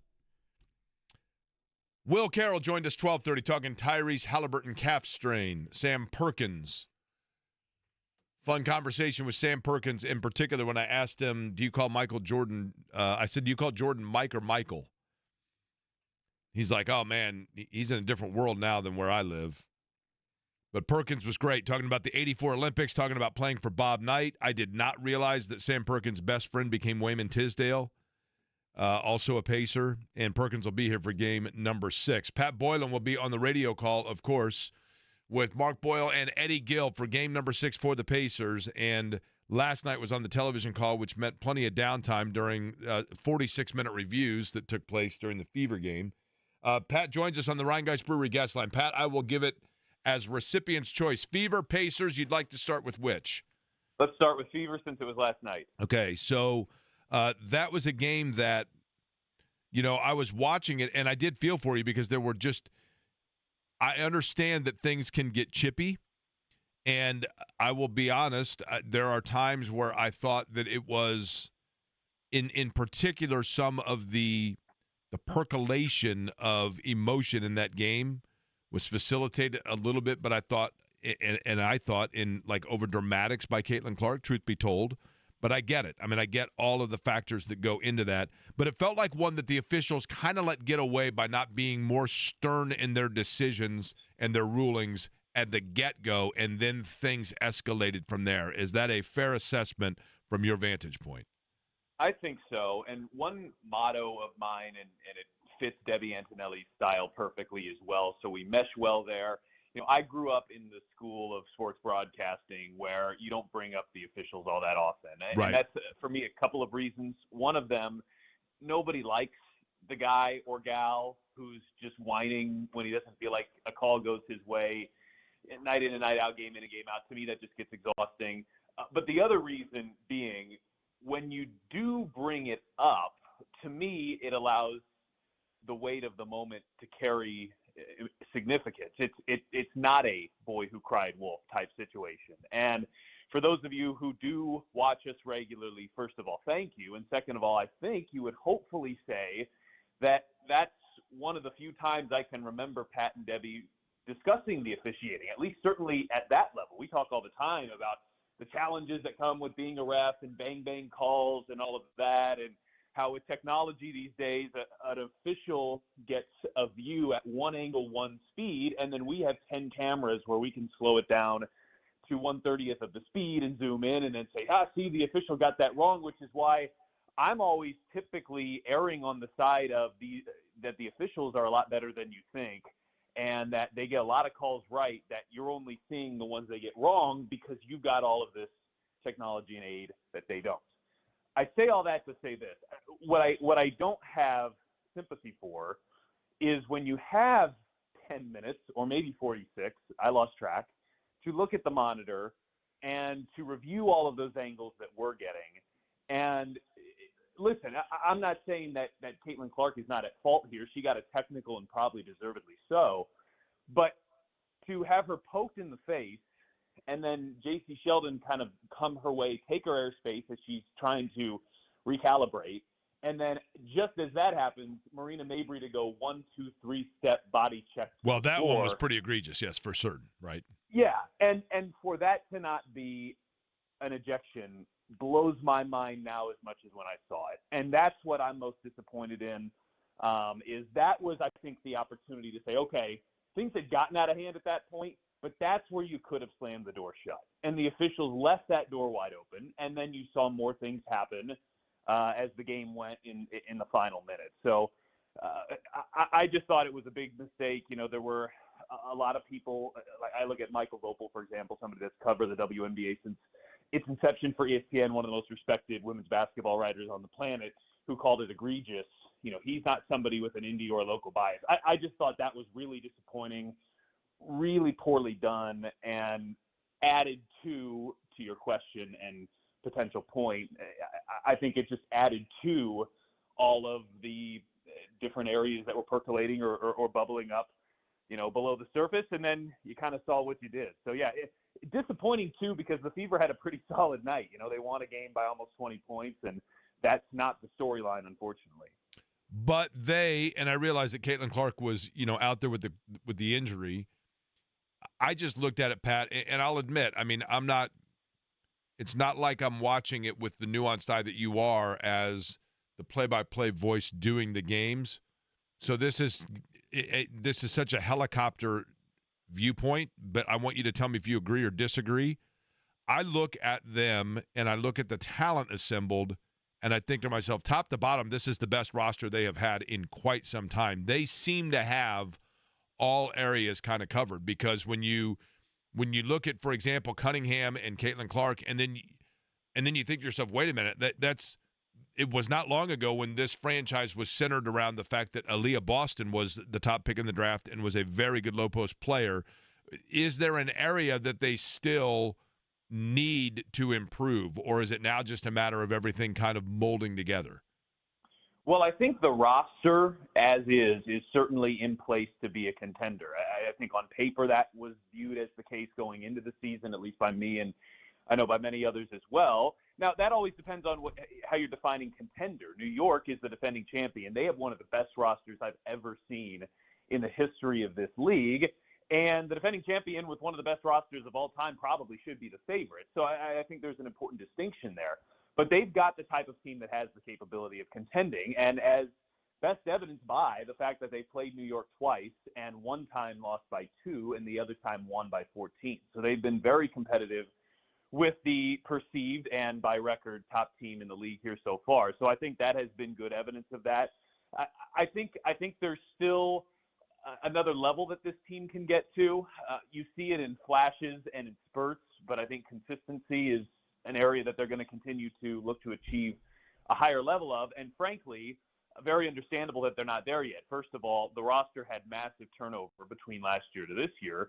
And then 4 games in, you lose Caitlin Clark for 5 games. So it almost feels like you're hitting the reset button on your season at game number 10. So what I'll be looking to see, and for me, it's, Kelsey Mitchell's been off to, I would say, a decent start, but she hasn't looked like, the flamethrower that she has been year in and year out and was last year. For her, that typically comes as the season goes. She's a little bit of a slow starter, and then once you get into mid-late June and into July, she tends to really, really turn it on. And players like DeWanna Bonner, who unfortunately has been away from the team for personal reasons lately, I think she's still kind of finding her role. I think Natasha Howard is still finding her role a little bit. I thought she was really good last night, though. So I think all of the puzzle pieces are there, and I think it's fitting together pretty well here so far. But I do think it's got another level that it can click at, and that is only going to come with time and reps and hopefully health. Okay, Pat, let's switch to the Pacers. Pat Boylan, our guest. He's on the Rhinegeist Brewery guest line. Pacers tomorrow night, Game 6. Everybody knows the circumstance and the situation. That's redundant. But, Pat, the reality is this. Let's go both sides of the coin here. Let's say Tyrese Haliburton does not play. I believe he missed 9 games in the regular season. Pacers were 4-5 in those games. McConnell played really well in game number 5, but what things do we begin to see from Rick Carlisle in terms of rotation or the way that they do things? You also have obviously no Jarris Walker, not that that's directly impacted with Haliburton, but that is a depth piece that you had in the regular season as well. They would be different if Haliburton does not go in this situation. In what way?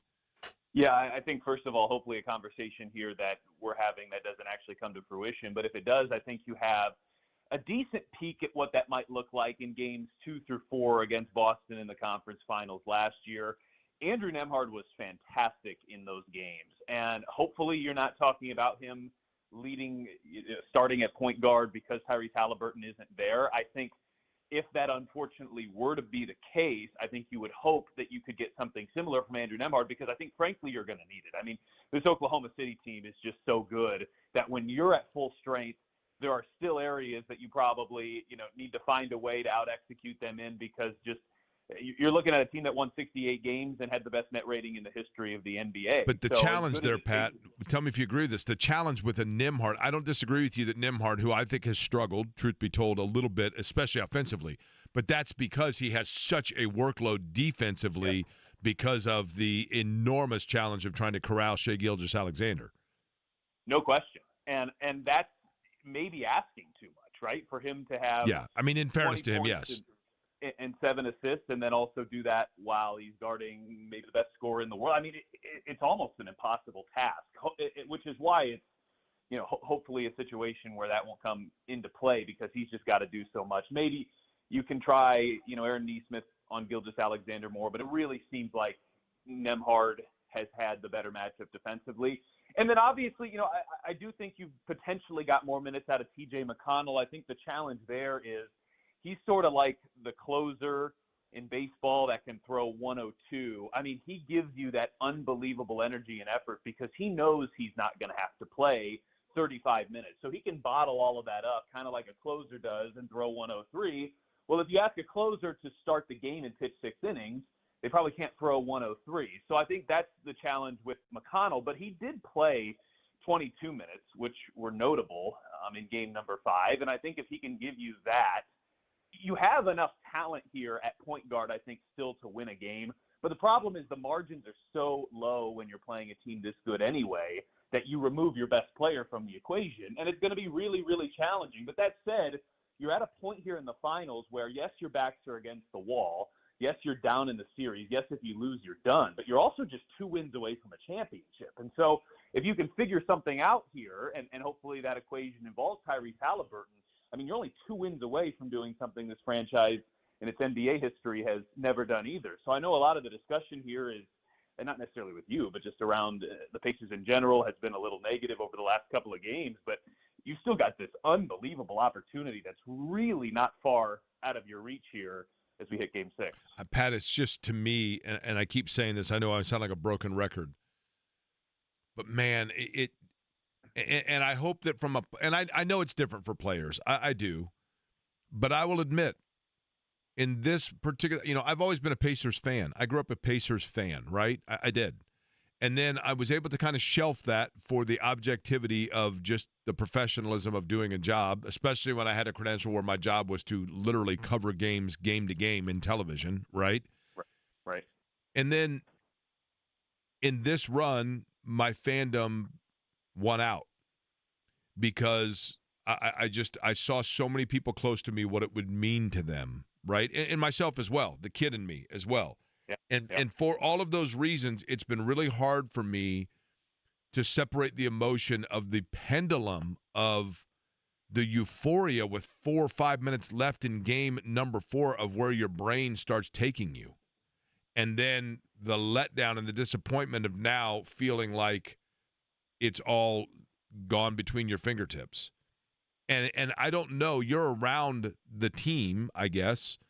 So do you see in athletes that pendulum of emotion of the high and then the suddenly desperate? Well, I think they certainly feel a pendulum swing effect. I would say that they don't feel it as strong as we might hear in this instance. And by the way, your synopsis there, I agree with wholeheartedly. I was a kid who grew up in India. I remember I was 10 for the 2000 finals. I remember it vividly. That's kind of the peak of your fandom. And then when you work for a team, you have an objectivity level that's important to bring. And then as the team gets to the finals like this, it's been an interesting kind of swing of emotions because on one hand, I'm not a fan, I'm a broadcaster, but on the other hand, as you said, I think perfectly what it would mean to so many people, those feelings start to come up when you're only a couple wins away from a championship and when you're making the NBA finals and all that. So it's been a fascinating swing of emotions, even for me, that I didn't totally anticipate was going to happen. I think the players feel that. There's a quote that I'm trying to remember who's used it a couple of times, but referencing Steve Nash, a quote that he had about when you win. I have, it's the perfect one, right? When you win a playoff game, you feel like you're never going to lose again, and when you lose one, you're like, we just lost 10 games. It feels that. And then when you're in the finals, every win feels like, to me, or loss, 2 to 3 years worth of losses compiled into one, just because the stage is so big. So not to sidetrack or dance around, I think the players feel the ups and downs, no question. And I think that quote from Steve Nash tells you, I mean, one of the greatest of all time, that the players feel it. if you look at one characteristic with both of these teams, but I think it's more true for the Pacers because they're not. When you're a 68-win team, you're going to win most games after you lose anyway, just because you're a 68-win team. You're that good. The Pacers' resiliency, and yes, I know that the stat following a loss ended in game number 5, but for a team where the Pacers kind of stand, to have gone almost 100 days without losing back-to-back games, I think tells you just kind of the even-keeled nature of where this team is and how good they are at responding to challenges and down nights. And Game 5 didn't go anywhere near the way they wanted, and yet they were still within a couple of points in the fourth quarter. So, obviously, Tyrese Haliburton's availability is a massive, massive impact on game number 6. But I still firmly believe that this team has a ton of fight left in them. I expect them to play really well in Game 6. And if you can win a home Game 6, you set up a do-or-die, albeit, yes, in Oklahoma City, but a do-or-die, one game, who knows what could happen to win an NBA championship, and the prospect of that is just remarkable and really exciting. Pat, I can't recall, so, pardon my total ignorance here, but I'm old. In the games that Haliburton was out this year, who slides into the starting lineup? He only missed, I want to say 9. 9. He missed 9 games. Yeah, there weren't many, and to be honest with you, I don't remember the specific lineups because unlike, fortunately, last couple of years, he didn't have a stretch where he missed 3 weeks. There were a couple here, a couple there, and I can't remember if any of that was in the period. I think it was because I remember Quentin Jackson even starting a little bit in the period. I think that's right, yeah. I mean, would Mathurin, does Nembhard become your point and Mathurin slides over? It's a good question. I think that's probably where I would land on it. Maybe Ben Shepherd if Carlisle wanted to go with more defense, but it's a good question. Obviously, Mathurin started for the front half of the year when Nesmith was out, and then for a little while when Nesmith got back, and then they reverted back to this lineup that's worked so well. That would be my guess, but it's a good question. I'll tell you the other guy, Pat, and you tell me if you agree or disagree here. The biggest challenge not the biggest, but a challenge for the Pacers in these finals is I get frustrated when Toppin comes out. You know what I mean? It's like I want Toppin to get as many minutes as possible because I just feel like he brings something. It's not always consistent, but it just seems like good things happen when he's on the floor. Am I looking through rose-colored glasses there? No, I think he is kind of the forward version of T.J. McConnell, right? He comes in, he brings energy, he's a playmaker. Like McConnell, not the world's greatest defender, and at times, that can be a push and pull for somebody like Carlisle if you feel like you need to get more defense on the floor. But the energy he brings is undeniable. With McConnell, it's his passing and his weaving through traffic and knocking down that 10-foot baseline fadeaway jump shot, and then stealing the inbound pass. With Toppin, it's hitting it's his dunks and his energy and his speed, but then it's also hitting the three-point shot. He had a stretch that unfortunately won't be remembered, and to be frank, kind of unfortunately, he was on the bad end of the end of this stretch. But he had a period there in the third quarter of game number 4 where he hit 2 threes and then had a dunk, and kind of single-handedly, maybe not single-handedly, but close to it, put the Pacers up by 10 in that game 4 where it looked like, okay, could they maybe be starting to pull away? Unfortunately, he did miss a couple of free throws there, and I thought a big key to game 4 was not getting that lead extended above 10 points. But I agree with you. There are sometimes defensive challenges with him on the floor, but he brings an energy level and a spark, and when he and McConnell are both capable of doing that at the same time, I think you see what you saw, for example, in quarter number 2 of game 3, where it's easy to forget because of the way game 3 went. It did not start well. And then it was when McConnell and Toppin came in that turned the game around. So, I think fortunately this is a series where Toppin plays well because the rebounding is not something that really concerns you like it did against New York or like it did against Cleveland. This is a team that they can rebound well, but are not going to pound you on the glass. So fortunately, I think it's a good series for Toppin, and I agree. As many minutes as you can get him, as long as he's knocking down his shot and playing effective offensively, I think bode well. By the way, NBA related, I'm going to read you guys a story that I just saw, not Pacer related, but NBA related. and I'm going to put the investigative skills of Pat Boylan and Eddie Garrison to test here, okay?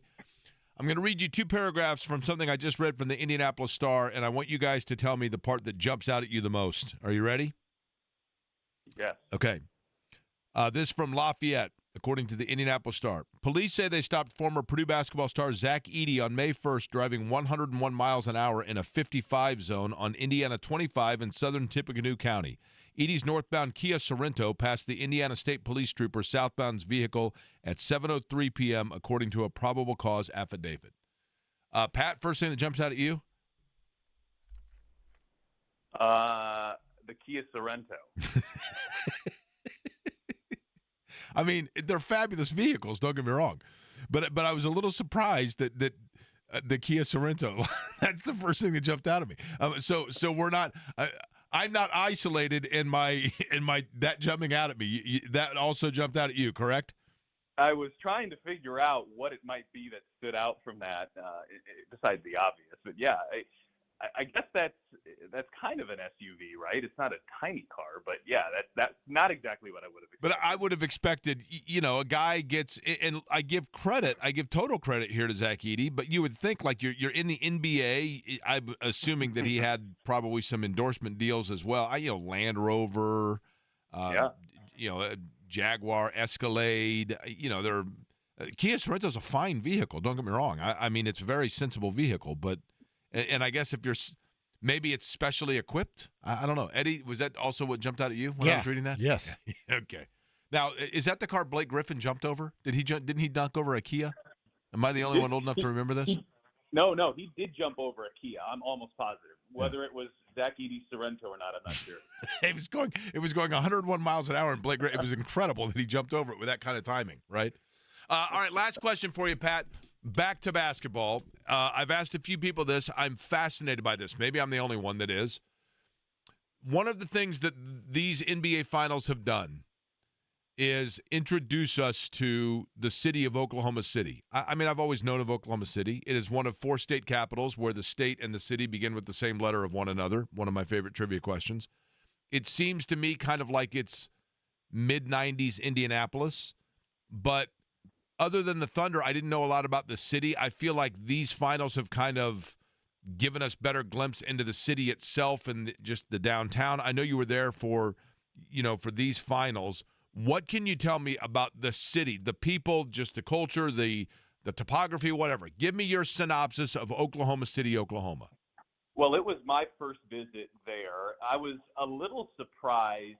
I guess I had kind of looped all of the smallish markets in the NBA together in a way that, look, I think I live very close to downtown Indianapolis. There's nothing quite like downtown Indianapolis. But in terms of the size and things to do and all of that, not to be negative, I was a little surprised at just it felt like a significant step down in city size. Okay. Which, when you look at it like TV market size. So like Des Moines, I mean, is it Des Moines level? Maybe. Louisville, how about Louisville? Yeah, Louisville's a good one. Okay. Louisville's a good comp. But it felt like a definite step down from Indianapolis in terms of things to do. What really took me aback by the people, and granted, very small sample size here. I'm talking about a handful. But after the Pacers won Game 1, we went back to the hotel bar and had a beer to celebrate and with a few people in the travel party. And there were numerous Oklahoma City fans in that bar as well, people that were either staying there for the night and had come back from the game, or people that, maybe that's just the best bar location near the arena or one of them. And they got a good bar there in the Howard Johnsons. The Omni is the hotel they stay at across the street, and there was not a single ounce of animosity. Their team had just lost Game 1 of the NBA Finals. If that was New York, I love New York City, but if that was New York, that wouldn't have been a place you'd even want to be spotted in. And not only that, but everyone was friendly. Oh, what do you do for the team? Or where are you from? Or this and that. Nice win today. We'll see what happens in Game 2. It was as friendly of a visiting fan experience as I had ever encountered. And I think that hopefully, probably speaks well and sums up their entire fan base. At least from a opposing team and fan base perspective, this isn't a series with venom. You know, the Buck series, there was so much on the floor back and forth, and I think the cities themselves kind of pitted against each other a little bit. Pacers and Knicks goes without saying. You know, kind of what we've been seeing from the Knicks fans is they've been on this run a little bit, goes without saying. Cleveland wasn't really that way, but this has been the least animosity between the fan bases that I've noticed.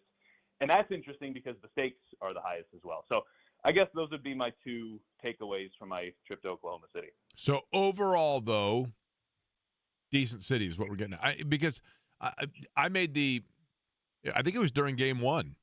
I was at a watch party at Ale up in Fishers, and I was just sitting there talking to a couple of, listeners who were watching the game, and I asked the question of what four, and I think I brought it up on the air here, what four NBA cities would you guess have been visited by the fewest number of Americans? And Oklahoma City's got to be number one, right? Has to be. Gosh, and I can't even think of who would, because I think the other smallest market, I believe the one smaller market that them, depending on how you do it, is Memphis, but that has historical context and appeal where people have visited for those reasons. It would have to be Oklahoma City. I can't even think of a relatively close second. I mean, Sacramento is the capital. No, go ahead. Sacramento's the capital. I'm not even sure who, San Antonio maybe, but that's so close to Austin. And a lot of conventions there, right? Yeah. Somebody said Toronto, and I'm like, I somewhat agree because it's not in the U.S., but I feel like people go there a lot, right? Yeah, I think that's a visited enough and a big enough city. I mean, I guess it depends on how you're asking the question because the Raptors alone have a massive fan base that comes in from all over Canada. But if you were to say U.S. fans, maybe, just because the act of crossing the border is more challenging than crossing a state border. So okay, how about this? It's possible. Here's my wild card before we let you go, Pat. I said Charlotte for what it's worth. Charlotte's up there, too. Charlotte's up there. Okay. Not named Los Angeles, Chicago, or New York. Give me the NBA city that you think has been visited by the most people. I have a sleeper on this one. Oh. New York, Chicago, and L.A. you took away? Yeah, because those are your obvious answers, right? Yes. And to be clear here, because I think if you were listing Charlotte, you wouldn't count this. Airport stopovers not counting, correct? Yeah, we're going to take that out. I think that counts if you're counting whether or not you've been to a state, but no, we're not going to count that here. Because that's obviously a big American hub. I've been in the Charlotte airport. And Minneapolis picks up a lot that way as well, right? Yeah. I mean, you know what I mean? Yeah, and Atlanta's a bigger city, but obviously that too. I will go San Francisco. Not bad. Yeah, not bad. Eddie, your thoughts? I have a wild card on this. I was going to go San Francisco as well. Orlando. Oh, that's good. Yeah, that's good. That's definitely the ratio of people in the city, population to visitors. Correct. That's got to be it. Believe me, I do not fall into this category, but I can assure both of you guys, trust me, believe me when I tell both of you guys this. As soon as you get to the age where all your friends are starting having kids, Orlando all the time. Believe me. Atlanta? What's that? Georgia? Yeah, Atlanta's up there. I mean, he mentioned Atlanta because in the airport in particular for, and driving through to Florida and everything else. All right, Pat, Game 6 tomorrow night. We will be listening. Appreciate it as always, and certainly hope we'll be talking to you about a Game 7 as well. Yes, sir, Jake. Appreciate it. All right, Pat Boylan joining us on the Rhinegeist Brewery guest line. All right, we will get to it one more time. We'll let you hear. Tyrese Haliburton has spoken. Rick Carlisle has spoken. The availability of the Pacers star. We'll let you hear about it next.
Okay, so let's get you caught back up to speed on what the latest is with Tyrese Haliburton. And if you are just joining the program, Where have you been? then earlier today we talked with Will Carroll, who was saying that, and I guess this is good news, while Will admittedly is not, the doctor for Tyrese Haliburton, but he has made his living analyzing or explaining injuries, and the calf strain, it was Will's opinion that would not be something that would jeopardize the Achilles of Tyrese Haliburton, which I think is the first thing that a lot of people thought of. Of course, nobody knows the specifics, medically speaking, of said injury, but we will go chronologically here, beginning with this morning. Rick Carlisle was on the morning show with Kevin Bowen and James Boyd, and they, of course, asked and addressed the question of Tyrese Haliburton and what we knew at that point this morning, which was that last night he underwent an MRI for a strained calf. Rick Carlisle spoke this morning. He is going to be carefully evaluated over the next 36 hours. Will likely be listed as questionable on the injury report. Probably will be a game time decision for Game 6. Okay. How much, given his, I guess, the variety of leg ailments he's had this year, probably dating back to the Olympics, how much is that factoring in this decision? Maybe even the long term, when you consider a calf? I might have some PTSD in asking the question, but how much is that part of the conversation right now? Everything's on the table. Okay, sorry, I jumped in early there. So that was this morning. Then the Pacers had, and this is an important disclaimer, the Pacers had essentially a shoot-around and a walkthrough today. So they didn't run a full-bore practice of cuts and moves and everything else, but they did go out, shoot around, just kind of, knock off the rust a little bit. Rick Carlisle then readdressed the Haliburton situation after that. Yeah, he participated in all our walkthrough stuff. So, but it's a walkthrough, so it's not. There was no real running or moving or anything. So, we'll see. We'll see where we are tomorrow. It's a topic that people want to hear about and know about, and there's going to be a lot of questions about it. But we will not really know for sure until late tomorrow afternoon or early evening. Tyrese Haliburton himself met with the media. I thought Kevin Bowen was one of them asking a question here. I don't believe that's the case, but some pretty good questions here, including whether or not if this was a regular season game, for example, we would be in this situation, or Haliburton, emphatically would be sitting it out. Does that get affected by the finals, et cetera? Here is Tyrese Haliburton. You have any update for us there? Nothing more than you've already seen. Practice today, did what I could. I know Coach just told you guys what the process will be tomorrow for me to play, and we're just taking it from there. Are you dealing with the strain? Yeah. If this was regular season, would you even think about playing? And does it feel like something that would keep you out for a week or 2 weeks? Or how does it feel in that context? Yeah, probably. That would probably be the case. But we're not in the regular season, so it is what it is. Now, I'm a little confused by that last answer. I'm not the sharpest tool in the shed. Can you play this again and fast forward? I have there's a challenge here, and I'm guilty of this myself. I do this all the time. It is one of my biggest weaknesses in interviews. But go to that last question that was asked to Haliburton and his answer, Eddie, if you could. Do you have that queued up? Okay, here we go. If this was regular season, would you even think about playing? And does it feel like something that would keep you out for a week or 2 weeks? Or how does it feel in that context? Yeah, probably. That would probably be the case. But we're not in the regular season, so it is what it is. Okay. So he says, yeah, probably that would be the case. Meaning that he would probably be shut down for a week or 2 weeks. You don't know that because he said if this was the question was he was given both possibilities. I took it as him saying that he'd be shut down for a week or two. But he also said if this was the regular season, play it one more time. He's given. If this was regular season, would you even think about playing? And does it feel like something that would keep you out for a week or 2 weeks? Or how does it feel in that context? Yeah, probably. That would probably be the case. But yeah, Well, now the probably regular he'd think season about stuff is playing, what or it is. yeah, probably he'd take a week or two off. Because he says, would you think about playing? Or would you take a week or two off? Yeah, probably. That's my, and I do the same thing. I'm not indicting the question at all. I do the same thing all the time where I think about it and then I'm like, man, I kind of led them to the answer there. Well, Kevin Bowen also was on my side here because in his tweet where he had, so half of that was from Kevin Bowen, half of that was from Hoops Hype, I think. Kevin Bowen's tweet was saying that Haliburton received massages, needles, hyperbaric chamber, all the stuff being put onto his calf. Says he would likely miss time if this were the regular season. But if you're going just off that answer, I don't think you can emphatically say that that's what he's saying because he thinks about it and he goes, yeah, probably. But he was given two scenarios there. But, I mean, you're probably right because he says, but this isn't the regular season, so that's irrelevant. In other words, I think what he's saying there is it's different because I would assume that there are two scenarios in which Tyrese Haliburton does not play. The first would be if they are emphatically told that this could risk further injury, debilitating injury. Mm-hmm. That would be the first. Then they would say, no, we're not going to do that. We're not going to risk next season's availability for one game. The other would be if he is so limited, because there is such thing as playing as a decoy. Yeah. We see it all the time in the NFL. Correct. With wide receivers especially. And so, there is the possibility that they could use him as a decoy, even if he's not totally effective. But they would not play him if they know that going out there he's not able to move, and thus it is a detriment.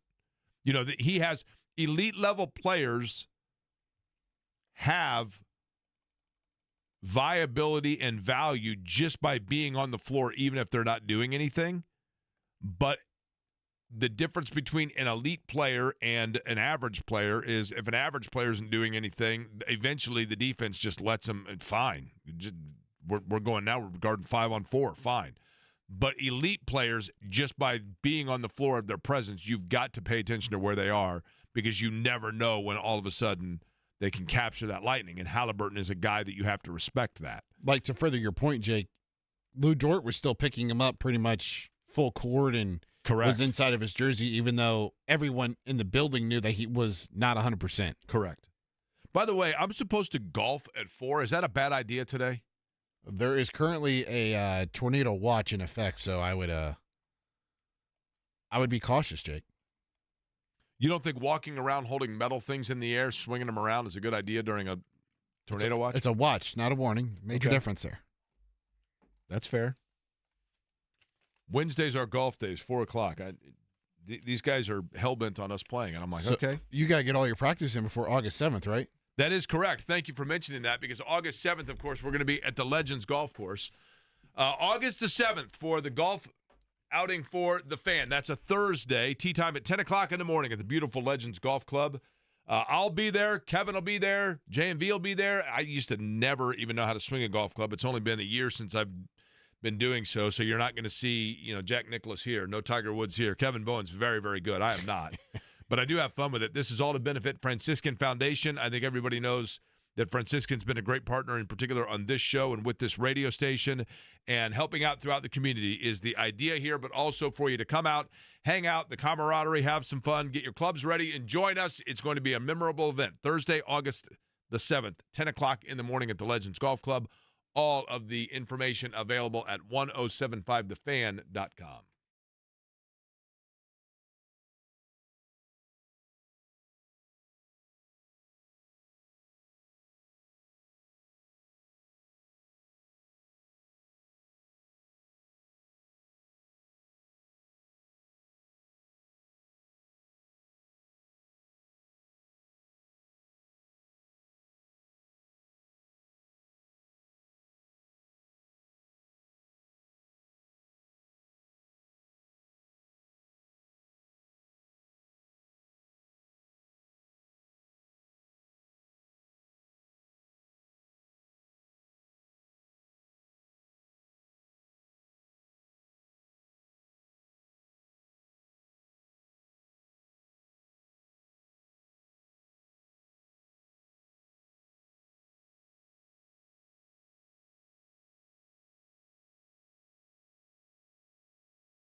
Nice program. That's what we try to do here. Zach Edey drives a Kia Sorento. That's the number one thing we learned, right? Also, Steve sent me a message that he learned for the first time the value overall of the Chicago's Pizza Lunch Buffet. Jake, thanks for talking about it. My daughter and I tried it for the first time today and really enjoyed it. Love it, Steve. Thank you. Brandon Nicole learned about the squeeze test that we talked about with the Achilles, right?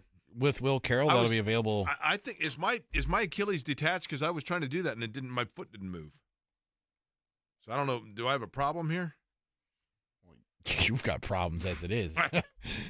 We learned that Sam Perkins, as a kid, used to paint fire escapes in New York City, scrape all the paint off, and then paint them all. We now have a person that you can go to for drywall. Sam Perkins, yeah. Drywall specialist, right? Yeah. Said he'd send me a photo of his completed drywall that he's doing. Yeah. I just found that impressive. The guy made $65 million as an NBA player. So here's what we know. Sam Perkins, Pacer, 17-year NBA veteran, I think, $65 million in total earnings, still doing his own drywall. Zach Edey, player of the year in college on multiple years, lottery pick, NBA rookie, solid season, drives a Kia Sorento and got picked up going 101. Now, I also was impressed the Kia Sorento was doing 101 miles an hour, right? That is actually rather impressive. That's like a crossover, right? Those are pretty nice cars, I think, though, right? Yeah, they're like a crossover. I think is what they're technically called now, depending on the year. You know, one theory I've always had about vehicles? Oh, gosh, what is that?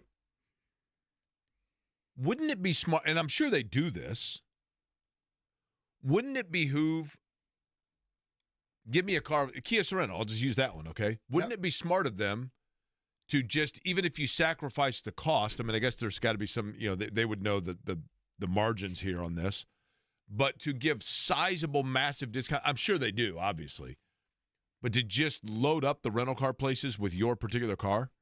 Because, like, for example, I just had a rental car for the St. Louis race, and it was really nice. And I was like, man, you know what? Like, this is a nice car. And I think I even went and, like, looked it up afterwards. You know what I mean? Yeah, yeah. Now, I guess you run the risk also because there have been times I had a rental car once where I just didn't fit in it. It was a weird from the get-go, I was like, yeah, no, negative on this.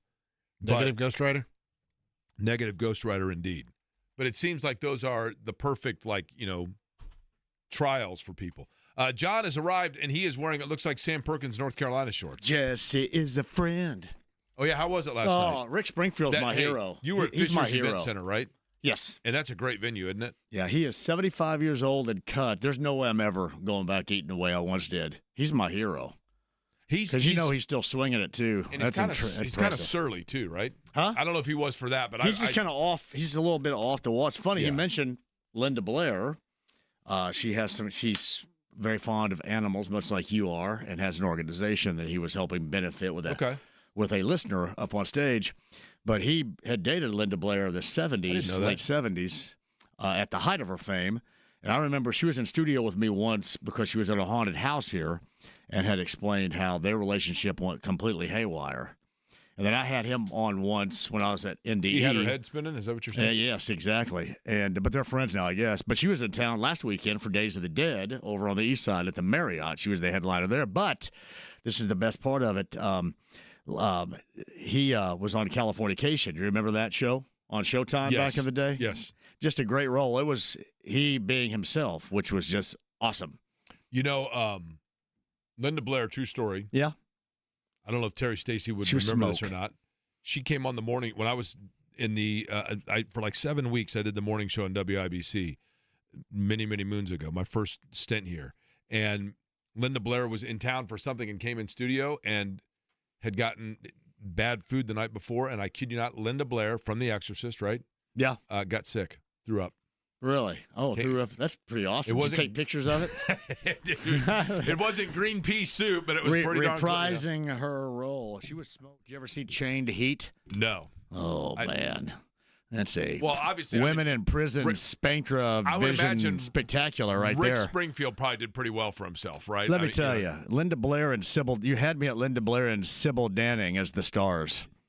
Yeah. I told you my favorite still is back in the day in HBO when they would tell you beforehand, they would give you the disclaimers as to what was in that particular movie, right? Yeah. And the sensuous nurse checked all the boxes. Oh, I love Ursula. Yeah. Ursula.